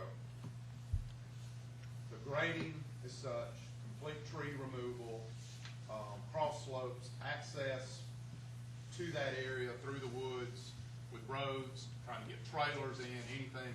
It's just not a viable location for the arena. Right, and I'm not trying to redesign anything, but my question is, I see the stable, it's placed in such a way that it's in some very tightly wound contour lines and what looks like a pretty steep drop, and yet a lot of your case is built around the difficulty of constructing on the site due to the amount of cut that would have to take place. So to me, that seems kind of at odds, and I'm trying to figure out the reason. The stable has to be outside the 100-year flood elevation. Okay. Okay. And we'll have the rear wall will be a retaining wall. So there will be, be a pure excavation into the bank. A wall not slopes out, and the wall will take into that effect. And then it's going to come out. So there is going to be grading in the stable, but the stable, has to be constructed outside of the 100-year flood elevation. And, it's a different scenario than the arena. We placed it outside of any buffers, outside the 100-year flood elevation, and we realize there's grading there. But it will be handled with a retaining wall that's really not a viable option on the arena, an open-sided arena. Will there be any trailer access or equipment access to that stable? Yes. There will be a drive per se. The owner will address that better than I. But we will hug the area of the total slope is what our rough conversations have been. But the owner, I'll let him address that.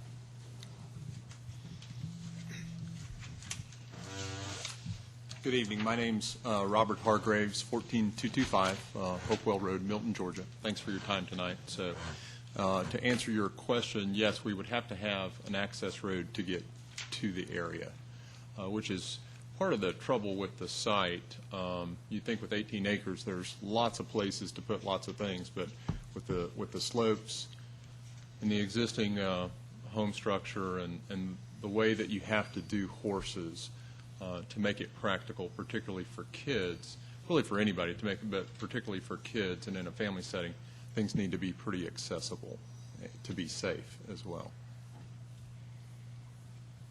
And just one thing before I forget, I've got neighbor letters from the adjacent properties that are actually affected. Really, nobody's affected by the building of this, but the neighbor to both the left and the right of me, I've got support letters from them that we probably ought to read out. And then the folks behind the lake that would have the best chance of seeing the covered arena have also sent in a letter as well. And I don't think that they'll actually see it, but they would be the only folks that would have a line of sight.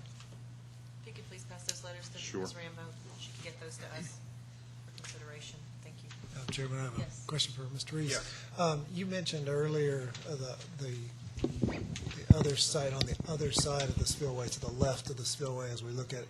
You had said that that was not an option because of the ordinance that says you have to build behind or beside the house. How far left could you go, and did you consider requesting a variance for that ordinance instead that would keep you out of the stream buffer?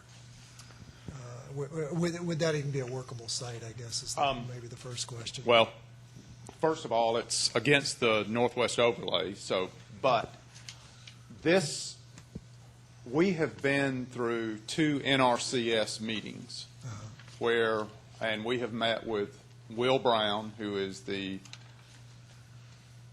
federal engineer headquartered in Athens, and Valerie Picard, who is the state NRCS rep. The NRCS is a kind of a hard-to-explain group. You have a district board that technically owns this lake, but then they have a state staff person that, I guess, gives them advice. Then they have a federal engineer that gives them advice and some guidance. But it is their lake, their emergency spillway.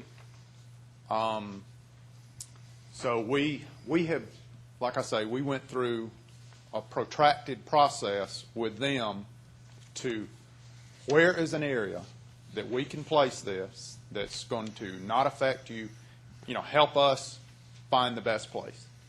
It was agreed that it's not officially, until we have City of Milton approval on the location, we're not going to get approval. I've spoke with Valerie Picard. I don't know if staff, I gave them her number, different things as far as to address this. So it was kind of a protracted process to get it placed here, and our understanding is, from their point of view, we have placed this in the area that would be least affected during a flood-type situation. And I know the first thought is rotate it. We rotate it, and we take it straight into the main force of the overflow. And that really wasn't my question. Okay. All right, this area in here. Yeah, would those be better spots for you but for the overlay requirement with the rear of the house? No, this arrow should probably represent, once it hits, it's going to be concentrated flow in this steep section here. Once it hits this flat area we'd hired a hydrologist originally, the very first thing we did, to do some potential stuff.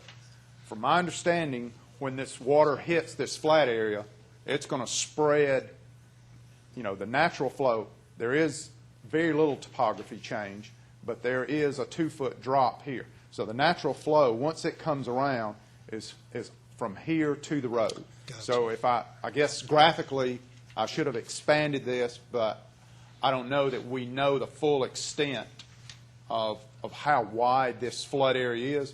Basically, depends upon the severity of the storm.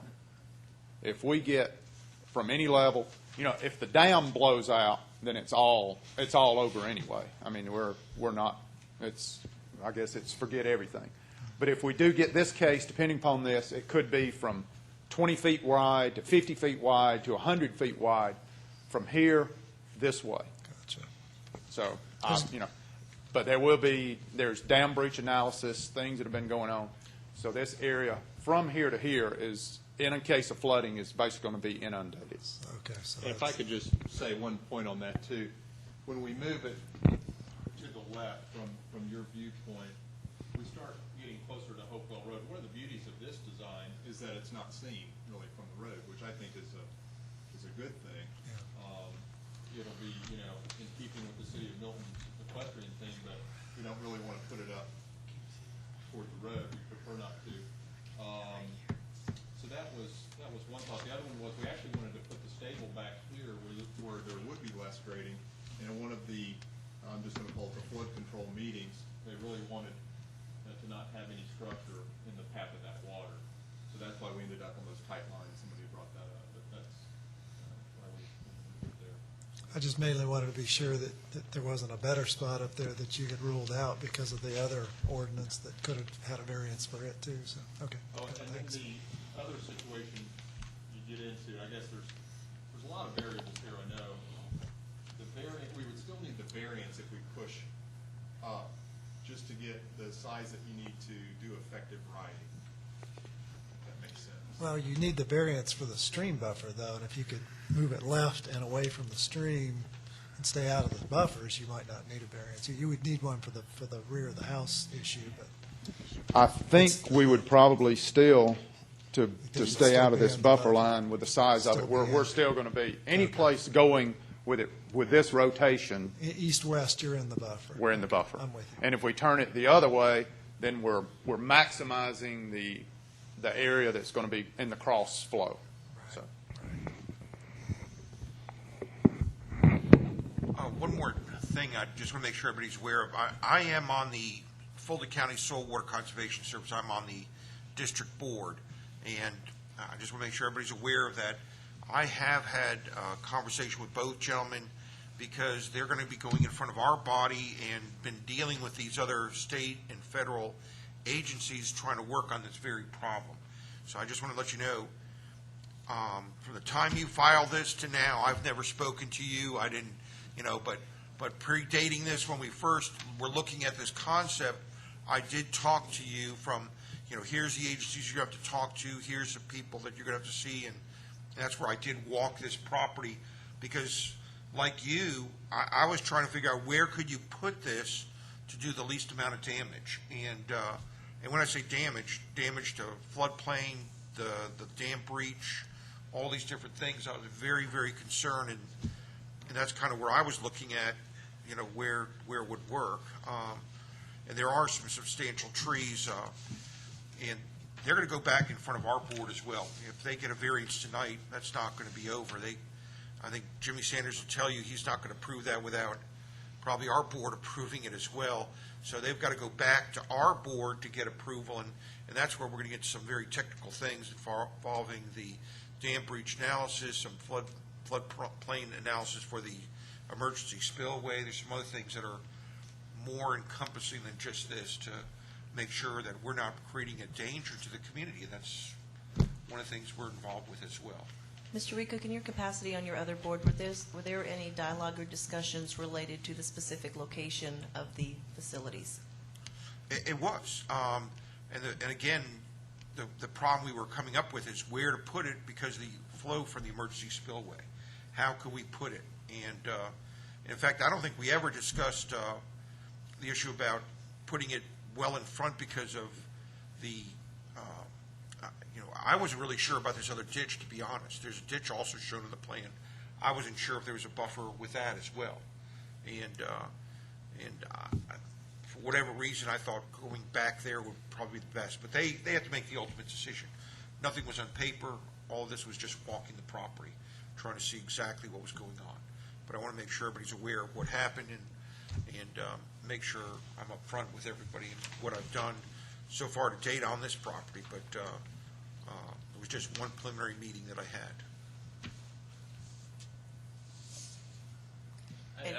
I'm sorry. I just for the record, I just want to get confirmation from our city attorney that that is fine, and he doesn't see any potential conflict with that dialogue and discussion on the specific location and discussion to that, where now we're charged with grading a variance, on these locations. I didn't hear anything that sounded like a conflict of interest that would prevent him from considering and voting on this matter. Great, thank you. Just wanted that for the record. Thank you. I have a question for each of you. First, is this going to be slab on grade?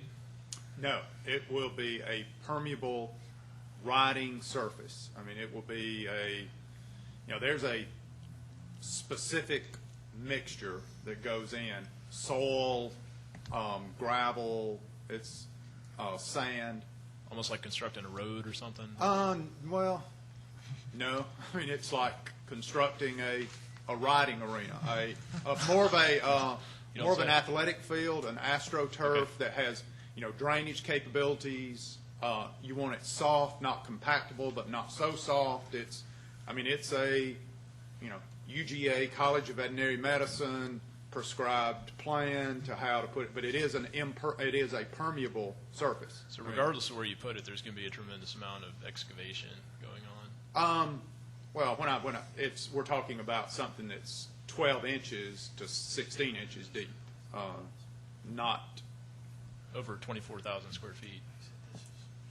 I mean, yes, but this area where we're proposing it is basically flat now. So we're going to be excavating, I guess, 12 inches of existing clay, and it will be, depending upon, this will all be handled in the LDP, but basically, to make it as simple as I can, anything that happens in the floodplain, spoon in, spoon out. If we bring a spoon of import material in, we take a spoon of existing material out. So it will be a neutral import-export of material, if that makes sense. A question for the property owner, just out of curiosity, how many horses are intended for this facility? How many do you own? Probably about 10. 10? We currently have, we buy and sell them all the time. We've recently had 5 or 6, and we have room for 3 at this point. Okay. So, but it kind of floats up and down with the girls' competitive schedule. Any other questions for the applicant? No. Thank you. Is there any public comment on this matter? Okay. Would either one of you like to say anything, kind of closing comments? I guess, and this is just kind of an aside, but as a multi-generational resident of this area, I would like to think that our elected officials and our appointees are trying to maintain as much character that was existing in Old Milton County, unincorporated North Fulton, now the new city of Milton, and any way that we can provide viable agricultural, equestrian, any of that, any development that keeps as much open space and our existing, just the character of the land. And the only way that I see that is to make viable equestrian communities, or I don't want to say they're not commercial entities, but any agricultural enterprise is basically a commercial entity. So, for lack of a better word, these projects are horse farms. I would like to think that we're going to find ways to make them viable and continue to be in the city, and some new ones to come up. So, and we've tried everything we could to, minimize the impact from an environmental standpoint, from an engineering standpoint, with existing conditions, with this flood control lake here, with existing steep topography, existing stream buffers. So we tried to place it in the best location we could to minimize impacts and maximize use. And then I'll let Mr. Hargrave. Thanks. Yeah, just a few thoughts. One would be it is a family farm. That's important. The other thought would be that everything we've done there, and I think there's been some pictures taken of the property, has done nothing but enhance the flavor of the community. This would carry on in that same theme very much. Kind of a thought is, if we can't do it here, where can we do it? Do we, That's why we moved out here, 7, 8 years ago. We moved out here from Peachtree Corners to be able to pursue these kinds of things. So a thought on turning the barn, or not the barn, again, it's just a covered arena, a thought on turning that what I'm going to call vertically is we just don't want to lose the green space. You see the great green space that we have. We really don't want to do these brown horse farms. And by that I mean you'll go by these places where they've eaten all the grass because they have too many animals on them. And we're really trying to protect the green space that we have because we think it's beautiful. We think that's the way that the farm should look in this area. Again, I know that I'm not an expert in terms of the legal technicalities, but we're talking about a 3,000 square foot infringement on the variance on 18 acres. That's just kind of incredible to me. And then the final thought would be, boy, some of the talk that I've heard tonight, I've already spent thousands of dollars just getting to this point. I'm not on a trust fund. We're kind of pay as we go. So to carry on with, and I think some of it is just the building permit jargon, and I don't mean that disrespectfully. I'm actually a contractor. But when we talk about making sure that the structure is certified for flood proofing and so forth, it's just incredible. So, I would even propose that, what's important to me is the variance. I could almost lose the covered arena and just put my arena in and skip the covered if I had to, okay? What's important to me is getting the variance to have the proper length and width to train in. It's pretty important at the level that the girls are at. So I don't want to throw you a curveball here at the end, but again, to go back and do more studies and the fees just kind of keep rolling on. It gets a little bit ridiculous, and it's very counterproductive to trying to do this. Everybody wants them to be family farms. They've got to be reasonable. So, I would rather get my variance approval even if I didn't have my covered, and just get the ability to put in the arena, because we can make the surface that would stand up to a lot of wet weather. So those are kind of my thoughts on it. We want to be good citizens of Milton. We think we have been. We just hate for it to be so difficult and so costly to get things done, and yet in the same spirit, we don't want to do things that are not for the good of everyone. But as you can see from the neighbors' letters, and some are very simple, some of them went into a little detail, and you see the great public disapproval of the project. We had people coming from 60 acres away, and then when they saw where it was, they were like, "Oh, well, are you the guy whose dog always gets out?" "Yep, that's me." "Okay, we'll see you later." So anyway, that's it. I appreciate your time. Mr. Hargraves, is the purpose of this exclusively for your personal family use? It'll be family and friends, honestly. All these really are. Now, you'll never see horse riding lessons, summer camp. We don't do that. There's nothing wrong with that.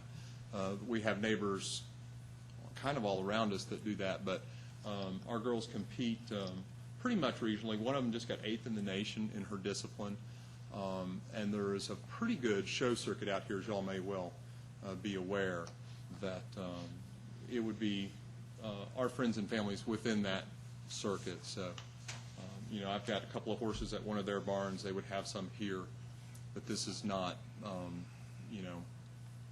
the lesson barn.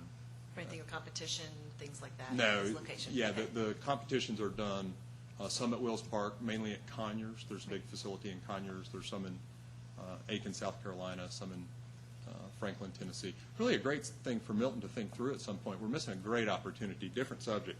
But, boy, we ought to capitalize on some of what's out here and just the equestrian community that I see in other places as we travel. It could be a real boon for us. But another subject, another night. Thank you so much. Thanks. I have a question. Yes. Could you just really clarify for me? Sure. I know the size that you really want is 300 by 150, and this is much smaller, 110 by 220. And then you made a comment you would be willing to not do covered if you could get a variance. Is that really what you want for your daughters, that size? I mean, just second guessing you. No, that's okay. We like it bigger. Nothing really works to get it that much bigger. 300 by 150 is awfully big.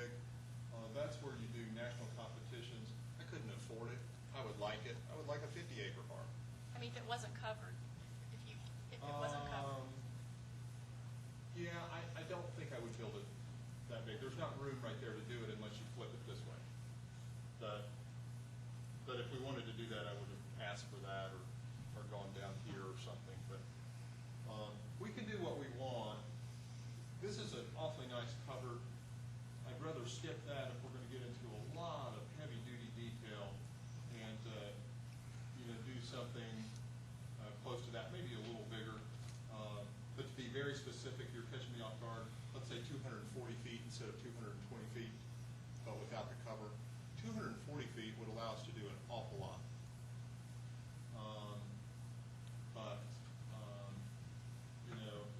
According to the guys that are helping me here, we run into some problems when you try and cover anything more than 25,000.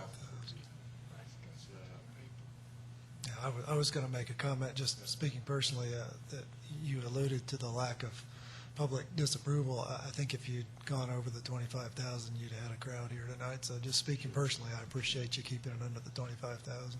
Yeah, and we wanted to, we didn't want to, we're not trying to redo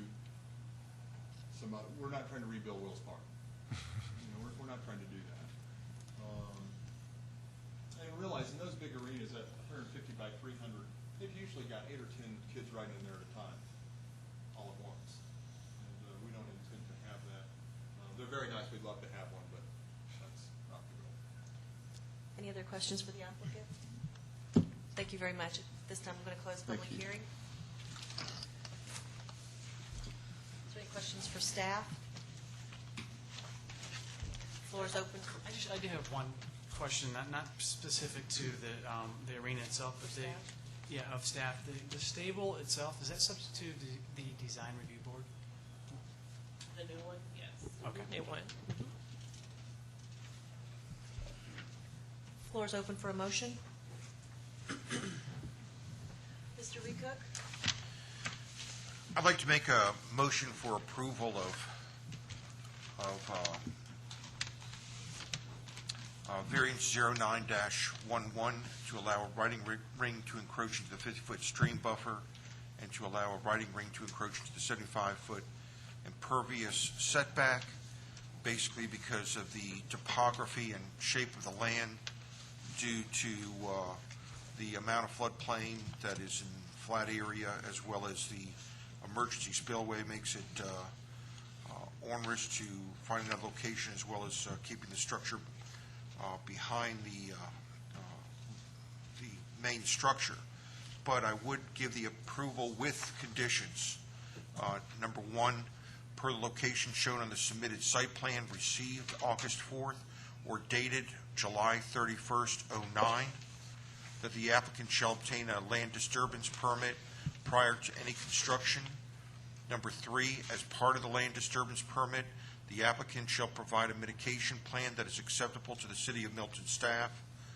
Number four, provide copy of the NRCS approved letter for location of the arena. Number five, access to the arena stable shall not go through the stream buffer. Number six, the arena shall be painted with muted colors. Number seven is an addition. No livable or office space shall be located in the arena area.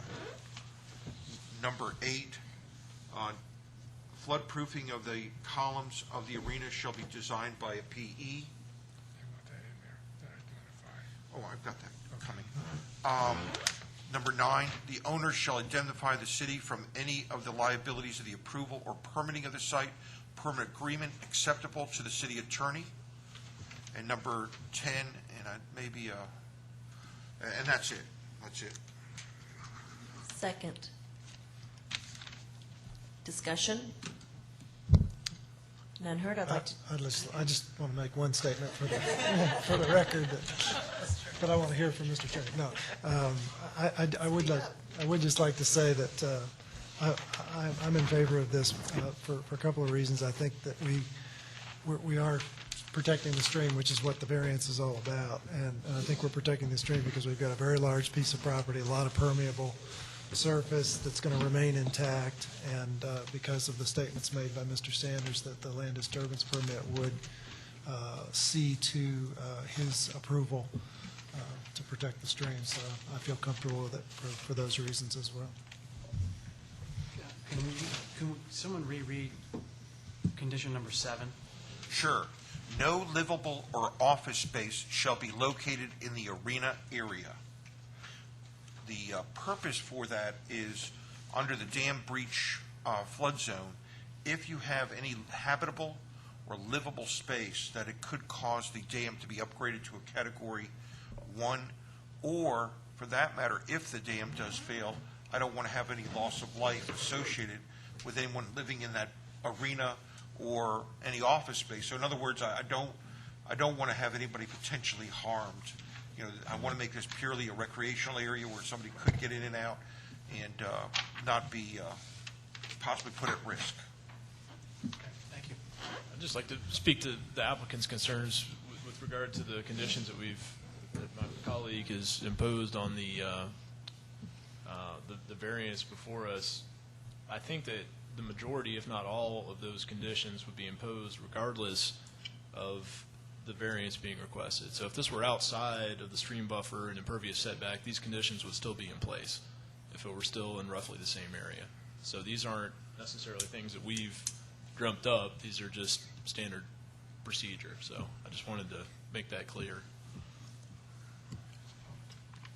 Any other comment? Okay, I'd like to take a vote for the motion for approval of V09-11. All those in favor, please raise your hand. All those opposed? Let the record show that the motion has passed unanimously. Thank you. Congratulations. Good night. Next agenda item is other business. None? Adjourn? Okay, I'd like to move to adjourn. Second. All those in favor, please raise your hand. All those opposed? Thank you. This concludes the BZA meeting for September 15th, 2009.